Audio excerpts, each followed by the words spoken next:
So next ఏందమ్మా, next ఏమన్నాం, longitudes. Longitudes మరి latitudes ఎలా ఉన్నాయి, లాటిట్యూడ్స్ ఎలా ఉన్నాయి, మరి లాంగిట్యూడ్స్ ఎలా ఉండాలి, ఎలా ఉండాలి? ఎస్, అంటే నార్త్ని సౌత్ని కలిపేటువంటి ఇమాజినరీ లైన్స్ని మనం ఏమనాలి, నార్త్ని సౌత్ని కలిపే ఇమాజినరీ లైన్స్ని మనం ఏమనాలి? So longitude is a imaginary line which connects north and south. ఎవరు కనిపెట్టారు వీటిని? హిపార్కస్. ఎవరమ్మా? ఏం కనిపెట్టారు ఆయన? Longitudes invented by. సో దేంతో కంపేర్ చేశారు ఈయన అంటే ఎర్త్ని మొత్తాన్ని జామెట్రీని బేస్ చేసుకొని కనుక్కున్నాడు. దేన్ని బేస్ చేసుకొని? ఎవరైనా దేన్ని బేస్ చేసుకొని? ఎవరు కనుక్కున్నారమ్మా? దేన్ని బేస్ చేసుకొని? ఏం చేసిండంటే ఈయన, జామెట్రీ అంటే సర్కిల్ కదా, కాబట్టి మొత్తం ఎర్త్ని సర్కిల్ తోటి కంపేర్ చేసిండు. దేంతో కంపేర్ చేసిండు? రైట్. సో ఇక్కడ 0 డిగ్రీ అన్నాడు, అది 0 డిగ్రీ అన్నాడు. ఇటువైపు ఉన్న దీన్ని ఈస్టర్న్ హెమిస్ఫియర్ అన్నాం. ఏమన్నా? దీన్ని వెస్టర్న్ హెమిస్ఫియర్ అన్నాం. ఏమన్నా? ఇటువైపు ఉన్నదాన్ని ఏమనాలి? ఇటువైపు ఉండేదాన్ని ఏమనాలి? సో మధ్యలో ఉండేది ఏంటి? సో దీన్ని బేస్ చేసుకొని మిగతా లైన్స్ అన్నిటిని కూడా డ్రా చేయడం మొదలుపెట్టాం. సో మిగతా అన్ని కూడా డ్రా చేయాలి. స్ట్రేట్గా ఉండవమ్మా, ఇలానే ఉంటాయి. రైట్. సో ఇలానే ఉంటాయి. మీరు ఎప్పుడైనా ఆరెంజ్ ఒలిచినప్పుడు ఆరెంజ్లో ఎలా ఉంటాయి? లేస్ అలా ఉంటాయి అన్నమాట. సేమ్ అట్లే ఉంటుంది, సేమ్ ఆరెంజ్ లాగానే. సో పైన ఇక్కడ నార్త్ సౌత్లో ఇట్లా ప్రెస్ చేయబడి ఇలానే ఉంటాయి. రైట్. ఇట్లా స్ట్రేట్గా ఉండవు. ఇట్లా స్ట్రేట్గా ఉంటే అన్ని దేశాల్లో సేమ్ టైం ఉంటుంది. అర్థమైందమ్మా?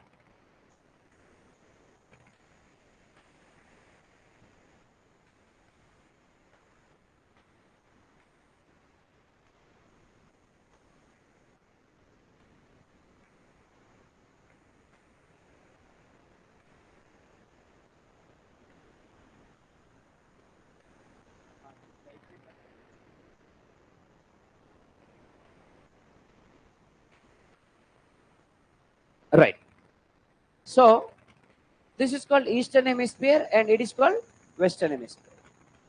వెస్టర్న్ హెమిస్ఫియర్లో 180 లాంగిట్యూడ్స్ ఉంటాయి, ఈస్టర్న్ హెమిస్ఫియర్లో 180 లాంగిట్యూడ్స్ ఉంటాయి.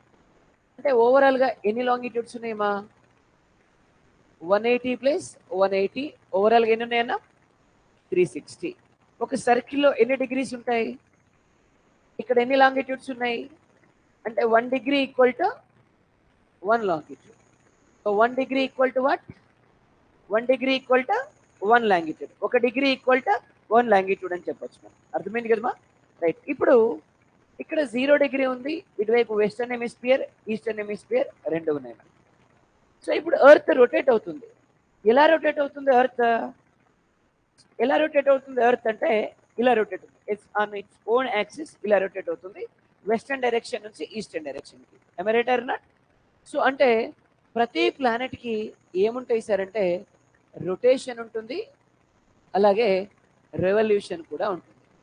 సో ప్రతి ప్లానెట్కి రొటేషన్ ఉంటుంది యాజ్ వెల్ యాజ్ రెవల్యూషన్ కూడా ఉంటుంది. రొటేషన్ అంటే ఏంటి? సో ఎవరి చుట్టూ వాళ్ళు తిరిగితే దట్ ఈస్ కాల్డ్ రొటేషన్. వేరే ప్లానెట్ చుట్టూ కూడా తిరిగితే దాన్ని రెవల్యూషన్ అంటారు. అర్థమైందమ్మా? So Everest to hostel, hostel to Everest అనుకోండి, దిస్ ఈస్ కాల్డ్ రొటేషన్. అర్థమైంది కదమ్మా? So hostel to Everest, Everest to hostel అనుకోండి, that is called rotation. Revolution అంటే ఎవరెస్ట్ నుంచి మధ్యలో ఒక అడ్డా ఉంటుంది మన వాళ్ళకి. రైట్.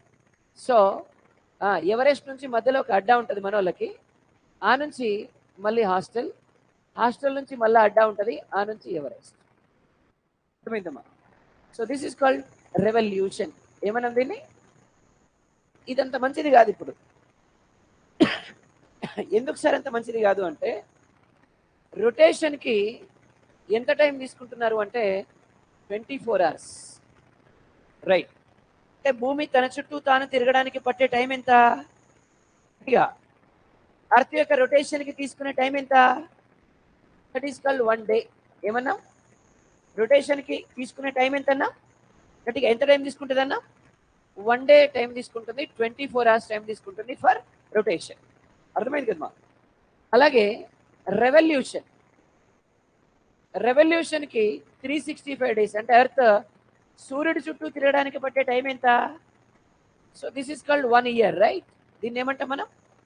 ఏమనాలి దాన్ని? 1 year అంటాం. ఏమనాలమ్మా? చూడండి, ప్రకృతి ఎగ్జాంపుల్ దీనికి. ఎవరికైతే రొటేషన్ ఉంటుందో కొద్ది రోజుల్లో సక్సెస్ అయిపోతారు. ఎవరికైతే రెవల్యూషన్ ఉంటుందో సంవత్సరాలు సంవత్సరాలు ఇన్నే ఉండాలి. అగో అదే చెప్తుంది ప్రకృతి. Is it right or not? So nature itself giving the same explanation. Is it right or not? కాబట్టి ఏముండాలా? Rotation, no revolution. రెవల్యూషన్ ఉంటే జీవితం అంతా రెవల్యూషనే, right? So rotation rotates itself, revolution rotates around the sun. Is it right or not? రొటేషన్కి ఎంత time, రెవల్యూషన్కి ఎంత టైం? ఎస్. సో నేనేమంటున్నంటే 24 hours ఎర్త్ ఒక రౌండ్ తన చుట్టూ తాను తిరిగి వస్తుంది అంటున్నాను. అనొచ్చు కదా? అనొచ్చు కదమ్మా? అంటే ఎర్త్ ఒక రౌండ్ తన చుట్టూ తాను తిరిగి రావడానికి పట్టే టైం ఎంత? గట్టి చెప్పాలా? Can I say 24 hours earth 360 degrees తిరిగి వస్తున్నాడు చెప్పొచ్చా? Yes sir no? 24 hours earth 360 degrees తిరిగి వస్తుంది అనొచ్చా? గట్టి చెప్పాలా? Yes. Can I say 24 hours 360 degrees తిరుగుతున్నాడు అంటే ఎన్ని మినిట్స్లో 360 degrees తిరుగుతాడు? నేనేమన్నామా? 24 hours 360 degrees తిరిగితే ఎన్ని మినిట్స్లో 360 degrees తిరుగుతాడు? 24 into 60, right? That is nothing but 1440. ఏమన్నా?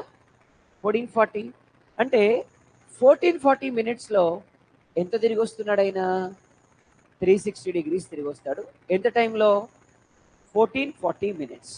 సో 1440 minutesలో 360 degrees తిరిగి వస్తున్నాడు మనకి ఎవరైనా? Earth. Yes or no? So 24 hours మనకి 360 degrees తిరిగితే ఎన్ని మినిట్స్లో తిరుగుతాడు అంటే 1440 minutesలో 360 degrees తిరుగుతాడు. అర్థమైందమ్మా? సో ఇప్పుడు 360 degrees తిరగడానికి ఎన్ని మినిట్స్ పట్టింది? గట్టిగా గట్టిగా. ఇప్పుడు మరి ఎన్ని లాంగిట్యూడ్స్ ఉన్నాయమ్మా? మరి ఒక్కొక్క లాంగిట్యూడ్ని క్రాస్ చేయడానికి ఈయనకి ఎంత టైం పడుతుంది అంటే 1440/360, రైట్? అంతే కదమ్మా? రైట్. ఎంత టైం పడుతుంది? 4 minutes. ఎంత టైం పడుతుందన్నా? అంటే ఒక్కొక్క లాంగిట్యూడ్ని క్రాస్ చేయడానికి సన్కి పట్టే టైం ఎంత? చెప్పాలా? ఎంత టైం పడుతుందన్నా? 4 minutes పడుతుందమ్మా. ఎంత టైం పడుతుందన్నా? ఎస్. ఇప్పుడు చెప్పండి, ఈస్టర్న్ డైరెక్షన్కి వెస్టర్న్ డైరెక్షన్కి మధ్య టైంలో డిఫరెన్స్ ఎంత? ఇండియాలో అరుణాచల్ ప్రదేశ్కి గుజరాత్కి టైంలో డిఫరెన్స్ ఎంత?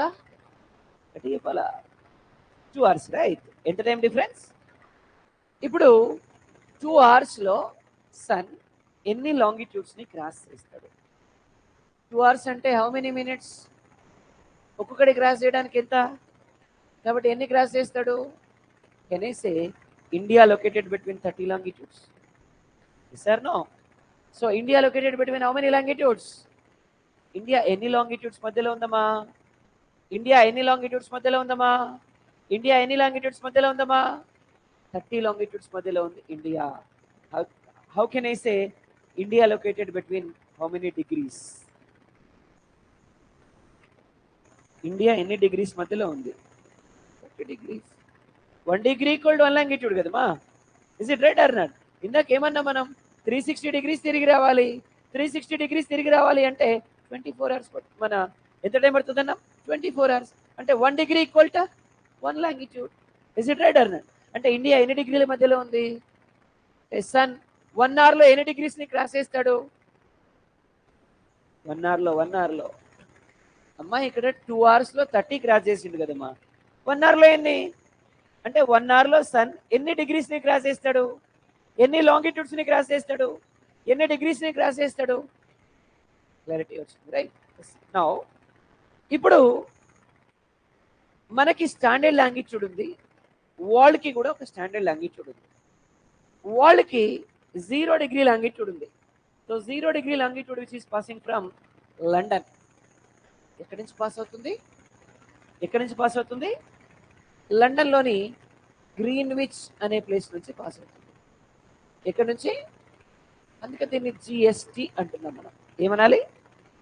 Greenwich standard time. ఏమనాలమ్మా? ఏంటన్నాం దీన్ని? Greenwich standard time. ఏమనాలమ్మా? Greenwich standard time. ఏమనాలమ్మా? జిఎస్టి అంటున్నాం. ఇప్పుడు క్వశ్చన్ ఏంటంటే, ఈ జిఎస్టి అనేది లండన్లోని గ్రీన్విచ్ నుంచే ఎందుకు పోవాలి? వేరే ప్లేసెస్ నుంచి ఎందుకు పోవద్దు? మన ఢిల్లీ నుంచి ఎందుకు పోవద్దు? మన హైదరాబాద్ నుంచి ఎందుకు పోవద్దు? అక్కడి నుంచే ఎందుకు పోవాలి? Is there any reason behind that, or సింపుల్గా అట్లా పోతుంది? లేదు, ఇంగ్లాండ్ వాడు ఎక్కువ కాలం పరిపాలన చేసిండు కాబట్టి వాడు గీసుకుండా, మరి ఎందుకు అట్లా? I'm right or not? అంటే నేను ఏమంటున్నా, దీనికి ఎనకేమైనా సైంటిఫిక్ రీజన్ ఉందా? లేదు, బ్రిటిష్ వాడు ఎక్కువ కాలం పరిపాలన చేసిండు కాబట్టి ప్రపంచం మొత్తాన్ని మా కానించి పోతే బాగుంటుంది అని వాళ్ళ దగ్గర నుంచి గీల్చుకున్నాడా? అట్లేం లేదు కదా, రైట్? ఏమంటే ఈ విషయం అర్థం కాక, ఎక్కడి నుంచి 0 డిగ్రీ తీసుకోవాలి, ఎక్కడి నుంచి 0 తీసుకోవాలి అనే విషయం అర్థం కాక ప్రపంచం అంతా తలబట్టుకున్నప్పుడు వరల్డ్లో ఉన్న సైంటిస్టులంతా కలిపి 1884లో ఇంటర్నేషనల్ మెరిడియన్ కాన్ఫరెన్స్ ఒకటి కండక్ట్ చేశారు. ఏం కాన్ఫరెన్స్? ఎక్కడ కండక్ట్ చేశారంటే న్యూయార్క్. ఎక్కడ కండక్ట్ చేశారమ్మా? ఏం కాన్ఫరెన్స్?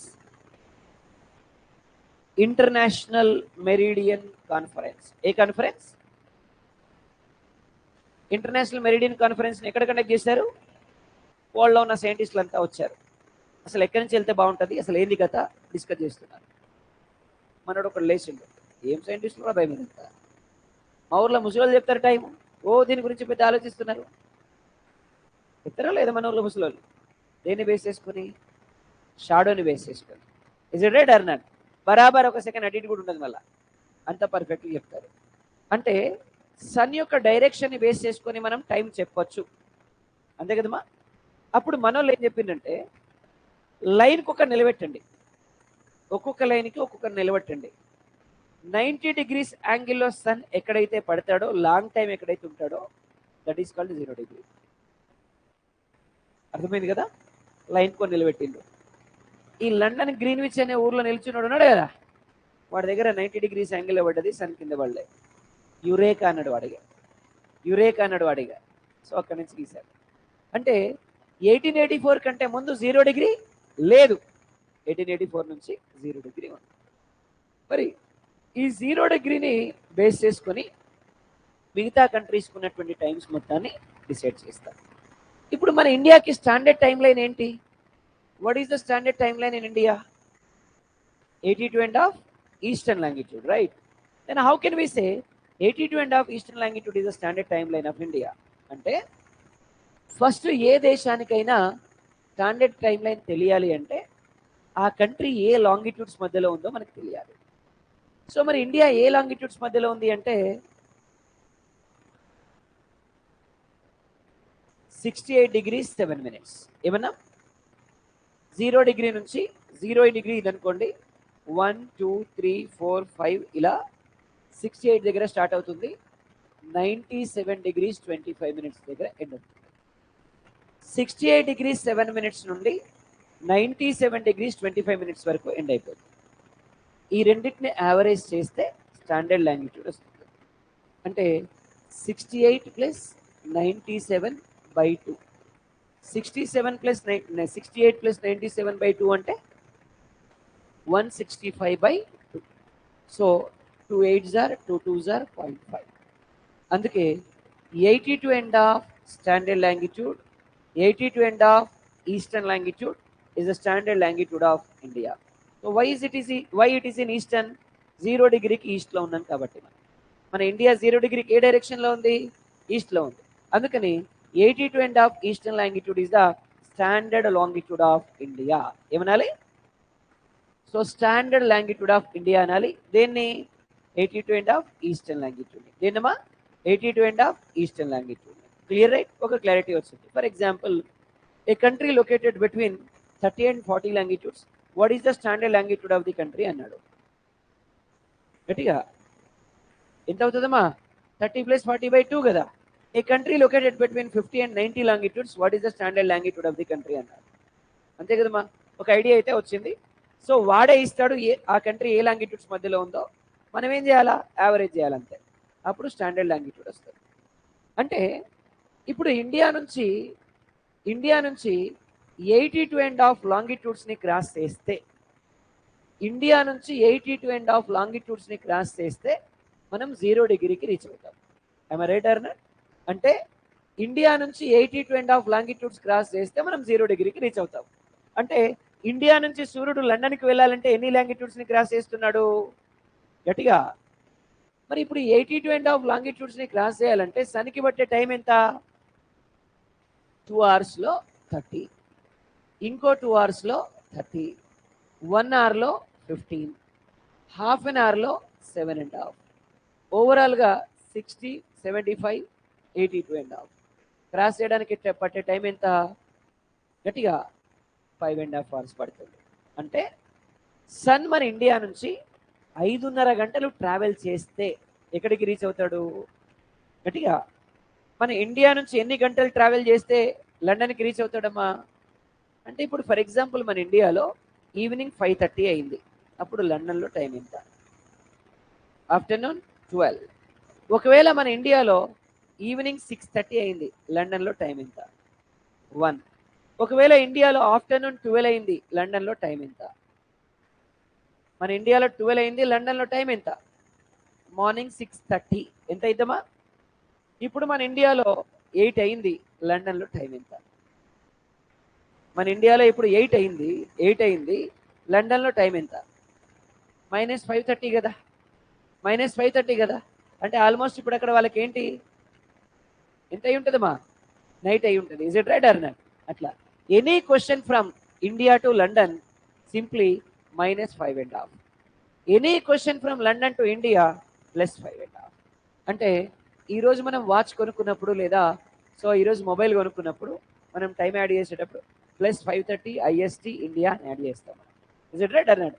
బికాస్ 0 డిగ్రీ నుంచి మనం 5.5 అవర్స్ టైం డిఫరెన్స్లో ఉన్నాం కాబట్టి. అర్థమైంది కదా? రైట్. సో అదే న్యూయార్క్ అనుకోండమ్మా. సో మనమైతేనేమో +5.5 ఉన్నాం కదా. 0 డిగ్రీ నుంచి మనం +5.5 ఉన్నాం కదా. సో న్యూయార్క్ ఏముంటుంది అంటే లండన్ నుంచి -5.5 ఉంటుంది. అర్థమైంది కదమ్మా? అంటే మనకి న్యూయార్క్కి మధ్య టైంలో డిఫరెన్స్ ఎంత? ఎన్ని అవర్స్ అమ్మా? 11 hours time difference. So for example ఇప్పుడు ఇండియాలో మనకి 8 అయింది. ఇండియాలో మనకి ఎంత అయింది? 8 అయింది. న్యూయార్క్లో టైం ఎంత ఉంటుంది? రైట్. సో న్యూయార్క్లో మనకి ఎంత టైం ఉంటుంది? సో న్యూయార్క్లో మనకి ఎంత టైం అయి ఉంటుంది? గట్టిగా. ఎస్. ఇప్పుడు ఏం లేదు, సింప్లీ మనకి ఇక్కడ డే అనుకోండి, అక్కడ నైట్. ఇక్కడ నైట్ అనుకోండి, అక్కడ డే. ఇక్కడ ఎంత టైం అయిందో దానికి 1 అవర్ తగ్గిస్తే సరిపోద్ది అంతే. ఇక్కడ మనకి 8 అయింది, అక్కడ నైట్ అయింది. ఇప్పుడు వాళ్ళకి ఎంత అయి ఉంటుంది? నైట్ 7 అయి ఉంటుంది. అర్థమైంది కదమ్మా? మళ్ళీ స్టేట్ టు స్టేట్ వేరియేషన్ ఉంటుంది based on latitudes. State to state variation ఉంటుంది. దాన్నే మనం ఏమంటామంటే టైమ్ జోన్స్ అంటాం. ఏమనాలి? మరి ఇండియాలో ఎన్ని టైమ్ జోన్స్ ఉన్నాయి? Only 1 time zone. ఏమన్నా? గట్టిగా. సో ఇండియాలో మనకి ఎన్ని టైమ్ జోన్స్ ఉన్నాయి? వరల్డ్లో హైయెస్ట్ టైమ్ జోన్స్ ఉన్న కంట్రీ ఏది? వరల్డ్లోనే హైయెస్ట్ టైమ్ జోన్స్ ఉన్నటువంటి కంట్రీ ఏది అంటే ఫ్రాన్స్. ఏ కంట్రీ అమ్మా? వరల్డ్లోనే హైయెస్ట్ టైమ్ జోన్స్ ఉన్న కంట్రీ ఏది? సెకండ్ హైయెస్ట్ టైమ్ జోన్స్ ఉన్న కంట్రీ రష్యా. ఏ కంట్రీ అమ్మా? So which country has highest time Jones in the world? So which country has second highest time Jones in the world? రష్యాలో second highest time Jones ఉన్నాయి. Highest time Jones ఉన్న country అంటే ఏమనాలి? So France ఏమన్నా మనం? Highest time zones ఉన్నటువంటి country వరల్డ్లో. No problem, right? మన ఇండియాకి ఎన్ని టైం జోన్స్ ఉన్నాయి? ఇవాళ నార్త్ ఈస్ట్ స్టేట్స్ వాళ్ళు ఏమంటున్నారంటే మాకు సపరేట్ టైం జోన్ కావాలి అంటున్నారు. సో కాబట్టి ఇది కూడా న్యూస్లో ఉంది. సో ఇండియాలో కూడా నార్త్ ఈస్ట్ స్టేట్స్ వాళ్ళకి సపరేట్ టైం జోన్ తీసుకొస్తే వాళ్ళకి సపరేట్ టైం వచ్చేస్తుంది. ఎందుకంటే ఆల్మోస్ట్ 2 hours టైం డిఫరెన్స్ ఉంటుంది వాళ్ళకి మనకి. సో కాబట్టి సో వాళ్ళు కూడా టైం జోన్ కావాలంటున్నారు సపరేట్గా. మరి what is the standard longitude of India ఏమన్నా? So this 82 end of eastern longitude which is passing from how many states? ఎన్ని స్టేట్స్ నుంచి పాస్ అవుతుందమ్మా? 82 end of eastern longitude is the standard longitude of India. It is passing from how many states? How many states? 5 states. ఏమేమి states అన్నాం? Number one Uttar Pradesh ఏమన్నా? Number 2 Madhya Pradesh. Number 3 Chhattisgarh. Number 4 Odisha ఏమన్నా? Number 5 Andhra Pradesh. How many states? How many states? What are the states? Uttar Pradesh, Madhya Pradesh, Chhattisgarh, Odisha, Andhra Pradesh. How many states? How many states? How many states? How many states? ఏమేం states అమ్మా? Uttar Pradesh, Madhya Pradesh, Chhattisgarh, next Odisha, Andhra Pradesh. How many states? So యూపీలో ఇది ఎక్కడి నుంచి పోతుందంటే మీర్జాపూర్. ఏ పురమా? మధ్యప్రదేశ్లో జబల్పూర్ ఏమన్నా? ఛత్తీస్గఢ్లో రాయ్పూర్. ఒడిషాలో కోరాపుట్. ఆంధ్రప్రదేశ్లో Kakinada. and it is passing from one union territory, that is Puducherry. ఎక్కడి నుంచైనా? in Puducherry it is passing from Yanam. ఎక్కడి నుంచి? పుదుచ్చేరిలో ఎక్కడి నుంచి పాస్ అవుతుంది? యానాం నుంచి పాస్ అవుతుంది. ఏంటి? ఎస్. సో ఫైనల్గా ఒక ఐడియా వచ్చింది. ఏమని? ఇండియాలో స్టాండర్డ్ లాటిట్యూడ్స్ ఏమున్నాయి, ఇండియాలో స్టాండర్డ్ లాంగిట్యూడ్స్ ఏమున్నాయి. సో ఇండియాలో స్టాండర్డ్ లాటిట్యూడ్స్ ఏమున్నాయి, స్టాండర్డ్ లాంగిట్యూడ్స్ ఏమున్నాయి. లాటిట్యూడ్స్ అండ్ లాంగిట్యూడ్స్ గురించి మనం మాట్లాడుతున్నాం. So standard latitudes and standard longitudes గురించి మనం మాట్లాడుతున్నప్పుడు స్టాండర్డ్ లాటిట్యూడ్స్ గురించి ఒక ఐడియా వచ్చింది, స్టాండర్డ్ లాంగిట్యూడ్స్ గురించి ఒక ఐడియా వచ్చింది. Right.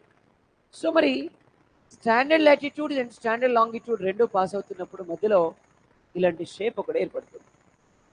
This is called grid. ఏమనాలమ్మా? ఇది మన ఛత్తీస్గఢ్ నుంచి పాస్ అవుతుంది. ఎక్కడి నుంచి పాస్ అవుతుంది? సో అంటే మన ఇండియాలో గ్రిడ్ ఎక్కడ ఫామ్ అయింది? ఛత్తీస్గఢ్లో ఫామ్ అయింది. ఏం ఫామ్ అయింది అన్నాం? గ్రిడ్ ఫామ్ అయింది. ఎక్కడ ఫామ్ అయింది? ఛత్తీస్గఢ్లో ఏం ఫామ్ అయింది? గ్రిడ్ ఫామ్ అయింది. క్లియర్ కదమ్మా? ఇది standard longitude, standard latitude. So ఒక ఐడియా వచ్చింది, వెరీ ఇంపార్టెంట్. డెఫినెట్గా ఇట్లాంటి ఏరియాలో మనకి ఒక క్వశ్చన్ వస్తుంది. రైట్. లాటిట్యూడ్స్ని బేస్ చేసుకొని లాంగిట్యూడ్స్ని బేస్ చేసుకొని. సో ఫైనల్లీ లాంగిట్యూడ్స్ ఏం రిప్రజెంట్ చేస్తాయమ్మా? థాయ్. ఏం రిప్రజెంట్ చేస్తాయి? సో లాటిట్యూడ్స్ ఏం రిప్రజెంట్ చేస్తాయి? లాంగిట్యూడ్స్ ఏం రిప్రజెంట్ చేస్తాయి? Right. So what is the standard latitude of India? What is the standard latitude of India? What is the standard longitude of India? So 82 end of eastern longitude passing from how many states? What are the states?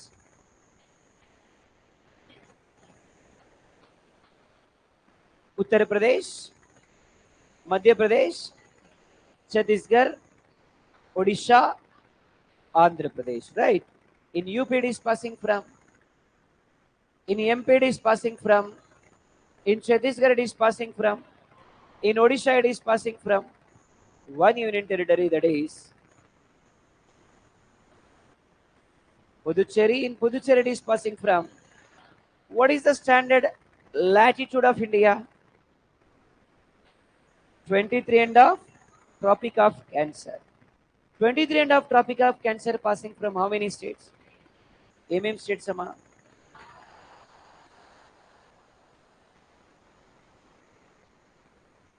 Gujarat, Rajasthan, Madhya Pradesh, Chhattisgarh, Jharkhand, West Bengal, Tripura, Mizoram. How many states? 8 states, right. అంటే standard longitude and standard latitude రెండు pass అయ్యే states ఇండియాలో ఏమైనా ఉన్నాయా? One is Madhya Pradesh, one more is Chhattisgarh. From both the states in India, standard latitude and standard longitude both are passing. ఇండియాలో standard latitude and standard longitude రెండు pass అయ్యే states ఏమైనా ఉన్నాయా అంటే there are 2 states. One is Madhya Pradesh, one more is right. ఇది standard latitude, standard longitude ఇండియాలో. So that important, గుర్తుపెట్టుకోవాలి. ఇకపోతే లాటిట్యూడ్ లాంగిట్యూడ్ గురించి ఒక ఐడియా వచ్చింది, నో ప్రాబ్లం, రైట్. నౌ ఇండియాని మనం ఫిజికల్గా చూస్తే, ఇండియాని మనం ఫిజికల్గా కన్వర్ట్ చేసినప్పుడు India is a peninsular country or India is an island? Why India is a peninsular country? 3 sides ఏమున్నాయి? ఒక సైడ్ ఏముంది? ఇప్పుడు 3 సైడ్స్ వాటర్ ఉన్నాయి కదా, ఎక్కడెక్కడ ఉన్నాయమ్మా? ఈస్టర్న్ డైరెక్షన్లో ఏముంది? ఈస్టర్న్ డైరెక్షన్లో ఏముంది? వెస్టర్న్ డైరెక్షన్లో ఏముంది? సదరన్ డైరెక్షన్లో ఏముంది? నార్థన్ డైరెక్షన్లో ఏమున్నాయి? నార్థన్ డైరెక్షన్లో ఏమున్నాయి? హిమాలయాస్. ఏమున్నాయన్నా? Eastern direction, western direction, southern direction, northern direction. So middle of the India here Vindhya and Satpura ranges are there. ఏమున్నాయన్నా? These Vindhya Satpura ranges divides India into 2 parts. ఎలా డివైడ్ చేస్తుంది? North India, south India. అంటే ఇండియాని నార్త్ ఇండియా, సౌత్ ఇండియాగా divide చేసేది ఏంటి? ఇండియాని north India, south ఇండియాగా డివైడ్ చేసేది ఏంటి? వింధ్యా సాత్పురా రేంజెస్. ఏమన్నా మనం? Vindhya Satpura ranges north India, south ఇండియాగా డివైడ్ చేస్తుంది టోటల్గా ఇండియాని. అర్థమైంది కదమ్మా? రైట్. ఇప్పుడు సపరేట్గా మాట్లాడుకుందాం. సౌత్ ఇండియా వేరు, నార్త్ ఇండియా వేరు మాట్లాడుకుందాం. ఫస్ట్ మనం సౌత్ ఇండియా గురించి మాట్లాడుకుందాం. సదరన్ రీజియన్లో మనకి ఏముంది అంటే కోస్టల్ లైన్. ఏముందమ్మా? So in India, India has coastal line with how many seas? 3 seas. ఎన్ని సీస్తో ఉందమ్మా? ఏమేమి ఉన్నాయి? ఈస్ట్లో వచ్చి ఏముందన్నాం? ఈస్ట్లో వచ్చి ఏముందన్నాం? వెస్ట్లో ఏముందన్నాం? సౌత్లో ఏముందన్నాం? ఎన్ని సీస్తో ఉంది? ఈ 3 సీస్ కలిపి ఎన్ని స్టేట్స్కి కోస్టల్ లైన్ ఉంది చూద్దాం ఒకసారి. So I'm going to divide total coast into 2 parts. This is eastern coast and it is called western coast. మరి ఈస్టర్న్ కోస్ట్లో ఏమేమి ఉన్నాయి సార్ అంటే వెస్ట్ బెంగాల్, ఒడిషా, ఆంధ్రప్రదేశ్, తమిళనాడు. ఏ కోస్ట్లో ఎన్ని స్టేట్స్ ఉన్నాయమ్మా? ఏమేమి ఉన్నాయి? సో వెస్ట్ బెంగాల్, ఒడిషా, ఆంధ్రప్రదేశ్, తమిళనాడు, ఈ 4 స్టేట్స్కి కలిపి బే ఆఫ్ బెంగాల్తో కోస్టల్ లైన్. అంటే how many states has coastal boundary with bay of Bengal? So bay of బెంగాల్తో కోస్టల్ లైన్ ఉన్న స్టేట్స్ ఎన్ని? బే ఆఫ్ బెంగాల్తో కోస్టల్ లైన్ ఉన్న స్టేట్స్ ఎన్ని? So how many states has coastal line with bay of Bengal? Right. Bay of బెంగాల్తో coastal line ఉన్న states ఎన్ని? 4 ఉన్నాయమ్మా. ఏసీతో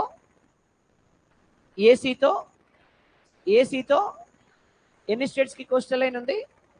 మరి వెస్టల్ కోస్ట్లో ఏమన్నాయి సార్ అంటే కేరళ, కర్ణాటక, గోవా, మహారాష్ట్ర, గుజరాత్. ఎన్ని స్టేట్స్ ఉన్నాయి? ఎన్ని స్టేట్స్ ఉన్నాయి? ఎన్ని స్టేట్స్ ఉన్నాయి? ఏ స్టేట్తో? ఏసీతో అరేబియన్ సీతో కోస్టల్ లైన్ ఉన్న స్టేట్స్ ఇండియాలో ఎన్ని? బే ఆఫ్ బెంగాల్తో కోస్టల్ లైన్ ఉన్న స్టేట్స్ ఇండియాలో ఎన్ని? ఇప్పుడు ఇండియన్ ఓషన్తో కోస్టల్ లైన్ ఉన్న స్టేట్స్ ఎన్ని? 3 సీస్తో కోస్టల్ లైన్ ఉన్న స్టేట్స్ ఎన్ని? Only one, that is Tamil Nadu. So Tamil Nadu state which has coastal boundary with 3 Cs.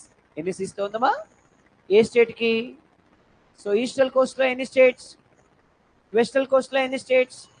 So మనకి 3 సీస్తో కోస్టల్ లైన్ ఉన్న స్టేట్ ఏది? గట్టిగా 3 సీస్ తోటి కోస్టల్ లైన్ ఉన్న స్టేట్ ఏది? సో తమిళనాడుకి 3 సీస్ తోటి కూడా కోస్టల్ లైన్ ఉంది. Right. The state which has coastal boundary with 3 seas ఏమన్నాం? తమిళనాడు. ఏమన్నాం? రైట్. సో ఇక్కడ ఒకసారి మనం ఒక్కొక్క కోస్ట్ గురించి క్లియర్గా మాట్లాడదాం. So one is Gujarat. ఏమన్నా? రైట్. ఏ స్టేట్ అన్నా? గుజరాత్. ఏ స్టేట్ అన్నా? గుజరాత్ గురించి మాట్లాడదాం. సో ఇండియాలోనే లాంగెస్ట్ కోస్టల్ లైన్ ఉన్న స్టేట్ ఏది అంటే, which state has longest coastal line in India? Which state has longest coastal line in India? ఎంత ఉంది సార్ అంటే ఆవేశమే వద్దని చెప్పేది. రైట్. ఎంత కోస్టల్ లైన్ ఉంది సార్ అంటే, what is the place of India in population? We are the number 1. మనల్ని మించినోడు ఎవరు లేడు. Is it right or not? So ఎన్నో ప్లేస్లో ఉన్నాం? We are in first place. What is the place of China in population? What is the place of India in exporting milk and milk products in the world? Number 1. మన తర్వాత ఎవడైనా? How many states has coastal boundary in eastal coast? Eastal coast అమ్మా 4 states. ఎన్ని kilometres coastal line ఉందమ్మా? Gujarat state 14.7 kilometers of coastal line. Which state has? Gujarat. ఇండియాలోనే longest coastal line state అంటే ఏ state అన్నా? ఎంత ఉంది? 14.7 kilometers. ఏ స్టేట్ కి longest coastal line? For which state? ఎంత ఉంది? Second longest coastal line for the state of Andhra Pradesh. ఏ స్టేట్ అన్నా? దాని ఎంత ఉంది సార్ అంటే, what is the how many states in India has coastal line? గట్టిగా 9 states. How many north east states are then in India? ఎన్ని ఉన్నాయమ్మా? ఎన్ని స్టేట్స్ కి ఈస్టల్ కోస్ట్ లో కోస్టల్ లైన్ ఉంది? ఎన్ని కిలోమీటర్ల కోస్టల్ లైన్ ఉంది ఆంధ్రప్రదేశ్? ఎన్ని ఉంది? 974. ఎంత ఉందన్నా? మరి లీస్ట్ కోస్టల్ లైన్ ఉన్న స్టేట్ వెస్ట్ బెంగాల్. ఏ స్టేట్ అమ్మా? గట్టిగా ఏ స్టేట్ అమ్మా? సో యాక్చువల్లీ వెస్ట్ బెంగాల్కి 158.6 ఉంటుంది. అయితే మొన్న మ్యాప్స్ రిలీజ్ చేశారు. సో జనరల్గా ఇండియాలో మ్యాప్స్ ఎవరు తయారు చేస్తారంటే, సర్వే ఆఫ్ ఇండియా. ఎవరు తయారు చేస్తారమ్మా? వీళ్ళు last map 2019 October 31st release చేశారు. ఎందుకంటే జమ్మూ కాశ్మీర్ సపరేట్ అయిపోయిన తర్వాత మ్యాప్ రిలీజ్ చేశారు. రిలీజ్ చేసినప్పుడు ఇక్కడ 2 కలిపిచ్చారు. గోవాని, డామన్ అండ్ డయ్యూని కలిపిచ్చారు. ఎంత అయింది ఇది? 162.6 అయింది. ఇప్పుడు 162 పెద్దదా 158 పెద్దదా అంటే 160. అప్పుడు లీస్ట్ కోస్టల్ లైన్ ఎవరికి? ఓన్లీ గోవా అనుకోండిమా. ఓన్లీ గోవా 110 కిలోమీటర్స్ ఉంటుంది. ఎగ్జామినేషన్లో ఆప్షన్ని బట్టి ఆన్సర్ పెట్టాలి. For example least coastal line చెప్పి అడిగారు. లీస్ట్ కోస్టల్ లైన్ అని చెప్పి అడిగి ఆప్షన్లో మనకి బే ఆఫ్ బెంగాల్, ఆప్షన్లో మనకి వెస్ట్ బెంగాల్ ఉంది, గోవా, డామన్ అండ్ డయ్యూ ఉంది. ఆన్సర్ ఈస్ డెఫినెట్గా వెస్ట్ బెంగాల్. ఓన్లీ గోవా ఉంది. Answer is Goa. అర్థమైంది కదమ్మా? రైట్. సో ఇవి మనకి కోస్టల్ లైన్స్ అంటే. మరి వరల్డ్లో లాంగెస్ట్ కోస్టల్ లైన్ అంటే కెనడా. ఏ కంట్రీ అమ్మా? Which country has longest coastal line in the world? So which country has longest coastal line in the world? సో ఏ కంట్రీకి లాంగెస్ట్ కోస్టల్ లైన్ ఉంది వరల్డ్లో? సో కెనడాకి 202080 కిలోమీటర్స్ ఉందమ్మా. How many kilometres? ఏ కంట్రీకి? ఏ కంట్రీకి? ఏ కంట్రీకి ఎంత కోస్టల్ లైన్ ఉంది? 202080. ఎంత ఉందమ్మా? ఏ కంట్రీకి? Who is the prime minister of Canada? Just in Trudeau. ఏం పేరమ్మా? Just in Trudeau. ఏం పేరమ్మా? Justin Trudeau is the Prime Minister of which country? Then what is the capital of Canada? Ottawa. Emanna? What is the currency of Canada? Canadian dollar. Emanna? What is the currency? What is the capital? What is the capital? What is the currency? Canadian dollar. Prime Minister Justin Trudeau. ఏం పేరమ్మా? మరి వరల్డ్లోనే longest coastal line ఉంది ఎవరికి? గట్టిగా. ఈ కెనడాకి మనకి మంచి చెడులు ఏమైనా ఉన్నాయా సార్? ఉన్నాయి. ఉన్నాయి, బాగానే ఉన్నాయి. మరి ఏమున్నాయి సార్ అంటే వినాలి వినాలి. ఇక ఆ విషయమే వద్దని చెప్పేది, అన్నిసార్లు వనికి రాదు. రైట్. మరి ఏమున్నాయి సార్ అంటే 25 years నుంచి కెనడా మనం మాట్లాడుకోవట్లే మనము కెనడా. ఎందుకు సార్ అంటే 25 years క్రితం కెనడాది ఆయిల్ ట్యాంకర్ షిప్ ఒకటి మనకు కలిసి పోతుంది. ఆయిల్ లోడ్ చేసుకొని పోతుంది షిప్ ఒకటి, సముద్రంలో మన అరేబియన్ సీ నుంచి పోతుంది. పోతూ పోతూ పోతూ పోతూ పోతూ ఇది వాన్ బ్యాడ్ టైమో మన బ్యాడ్ టైమో కానీ బొంబాయి దగ్గర బ్లాస్ట్ అయిపోయింది. బొంబాయి దగ్గర అరేబియన్ సీ కోస్ట్. అందులో ఉన్న చమురంతా సముద్రంలో పడిపోయింది. ఈ విషయం మన ఇండియా కెనడాకి ఇంటిమేట్ చేయలేదు. హర్ట్ అయింది కెనడా, మాట్లాడతలేదు మన. ఎన్ని ఇయర్స్ నుంచి? 25 years నుంచి కెనడాకి మనకి మాటలు లేవు, మాట్లాడుకోవడాలు లేవు. మరి మళ్ళీ ఎట్లా కలిసినాయిసారంటే ఉన్నాడుగా పెద్ద ఆయన మోడీ సార్, కలిపేసి పిలవా ఆయన్ని, మధ్యలో ఆయన్ని దా చెప్తున్నా. నువ్వు అంత ఆత్రంగా ఉన్నది కదా, ఈడ నిలబడి చెప్తే తెలుస్తుంది బాధ. అవునా కదా? ఆడ కూర్చొని ఏదైనా మాట్లాడచ్చు. అవునా కదా? ఎందుకంటే మీరు నా ఒక్క ముఖమే చూసేది. ఇగో నేను ఇన్ని ముఖాలు చూడాలి, ఒక్కొక్కడు ఒక్కొక్క type of expression. Is it right or not? రాగానే ఓడు నిద్రపోతుంటాడు, ఓడు వద్దురా అన్న రాస్తుంటాడు, ఓడు వచ్చినప్పుడు మొదలు పెడితే ఇట్లా చూస్తాడు, సాయంత్రం పోయే వరకు అట్నే చూస్తాడు. ఆడు కులుకుండదు పలుకుండదు ఇక. అవునా కదా? ఓడు మధ్యలో ఇట్లా కౌంటర్లు వేస్తుంటాడు. ఇంతమందిని ఆర్గనైజ్ చేయాలి. Is it true or not? ఊకనే ఉండదు సార్ అంటే, చాలా కష్టం ఉంటుంది ఈడ. Is it true or not? పోనీ ఎటన్నా పోని మన బాధలు మనం పడదామంటేనే అట్లా ఉండలేము. Is it right or not? ఇటు తిరిగి చెప్పుకునే రకం కాదు మనం. అర్థమైందమ్మా? ఇటు తిరిగి నేను చెప్పుకునే రకం కాదు. ఇలా చూడాలి అసలు ఏంది పరిస్థితి, ఇలాగ అర్థమవుతుందా లేదా, సో మన భాష అర్థమవుతుందా లేదంటే మనల్ని ఫాలో అవుతున్నారా లేదా తెలియాలి మళ్ళీ. సో అందుకే నేను ఏమంటున్నానంటే మాట్లాడడం చాలా ఈజీ, చెప్పడం చాలా కష్టం. Is it right or not? అట్లా అందుకనే ఒకసారి అయితేనే మీకు తెలుస్తుంది ఈ కష్టాలన్నీ ఎంత కష్టంగా ఉంటుందని. అందులో మళ్ళీ దీంట్లో ఒక్కొక్కడు ఒక్కొక్క item. Is it right or not? కొంతమంది ఏమో డెడికేటెడ్గా ఇది మన లైఫ్ అండ్ డెత్ అనేటోళ్ళు కొంతమంది ఏమో నేను ఎప్పుడు చెప్తా ఉంటా, ప్రతిసారి ఎప్పుడైనా క్లాస్ స్టార్టింగ్లో చెప్తా ఉంటా, మీకు చెప్పలేదు చెప్పినా. ప్రతి క్లాస్లో ఒక 7 type ఆఫ్ స్టూడెంట్స్ ఉంటారు. ప్రతి క్లాస్లో క్వాలిటీ విన్న వాళ్ళు వింటారు, కానీ మళ్ళీ వస్తే నేనేం చేస్తాను, జాగ్రఫీ వాళ్ళకి చెప్పలేగా మనం. అది ప్రతి క్లాస్లో ఒక 7 type ఆఫ్ స్టూడెంట్స్ ఉంటారు. ఎవరు సార్ అంటే కేటగిరీ 1.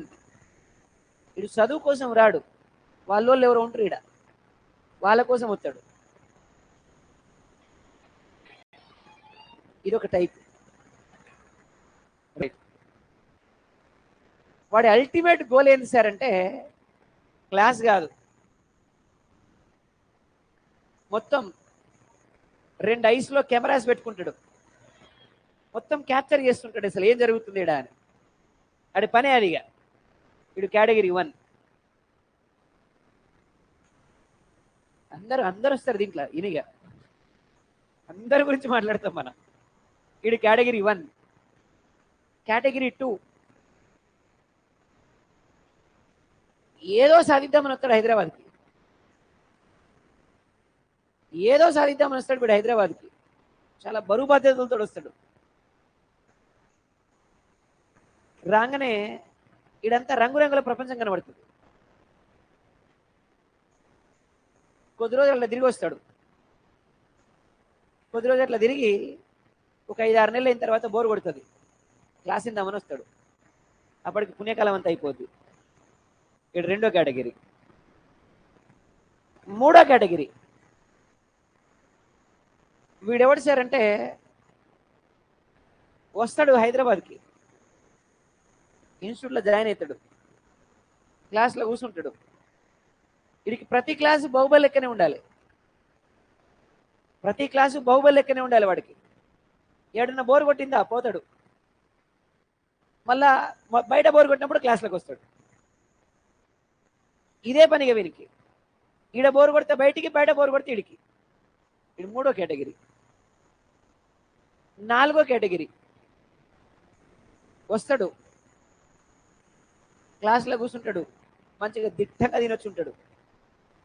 వచ్చేటప్పుడు వీడికి రాగానే సార్ రంగురంగులు కనబడతాడు, వేస్తాడు బెంచ్ మీద.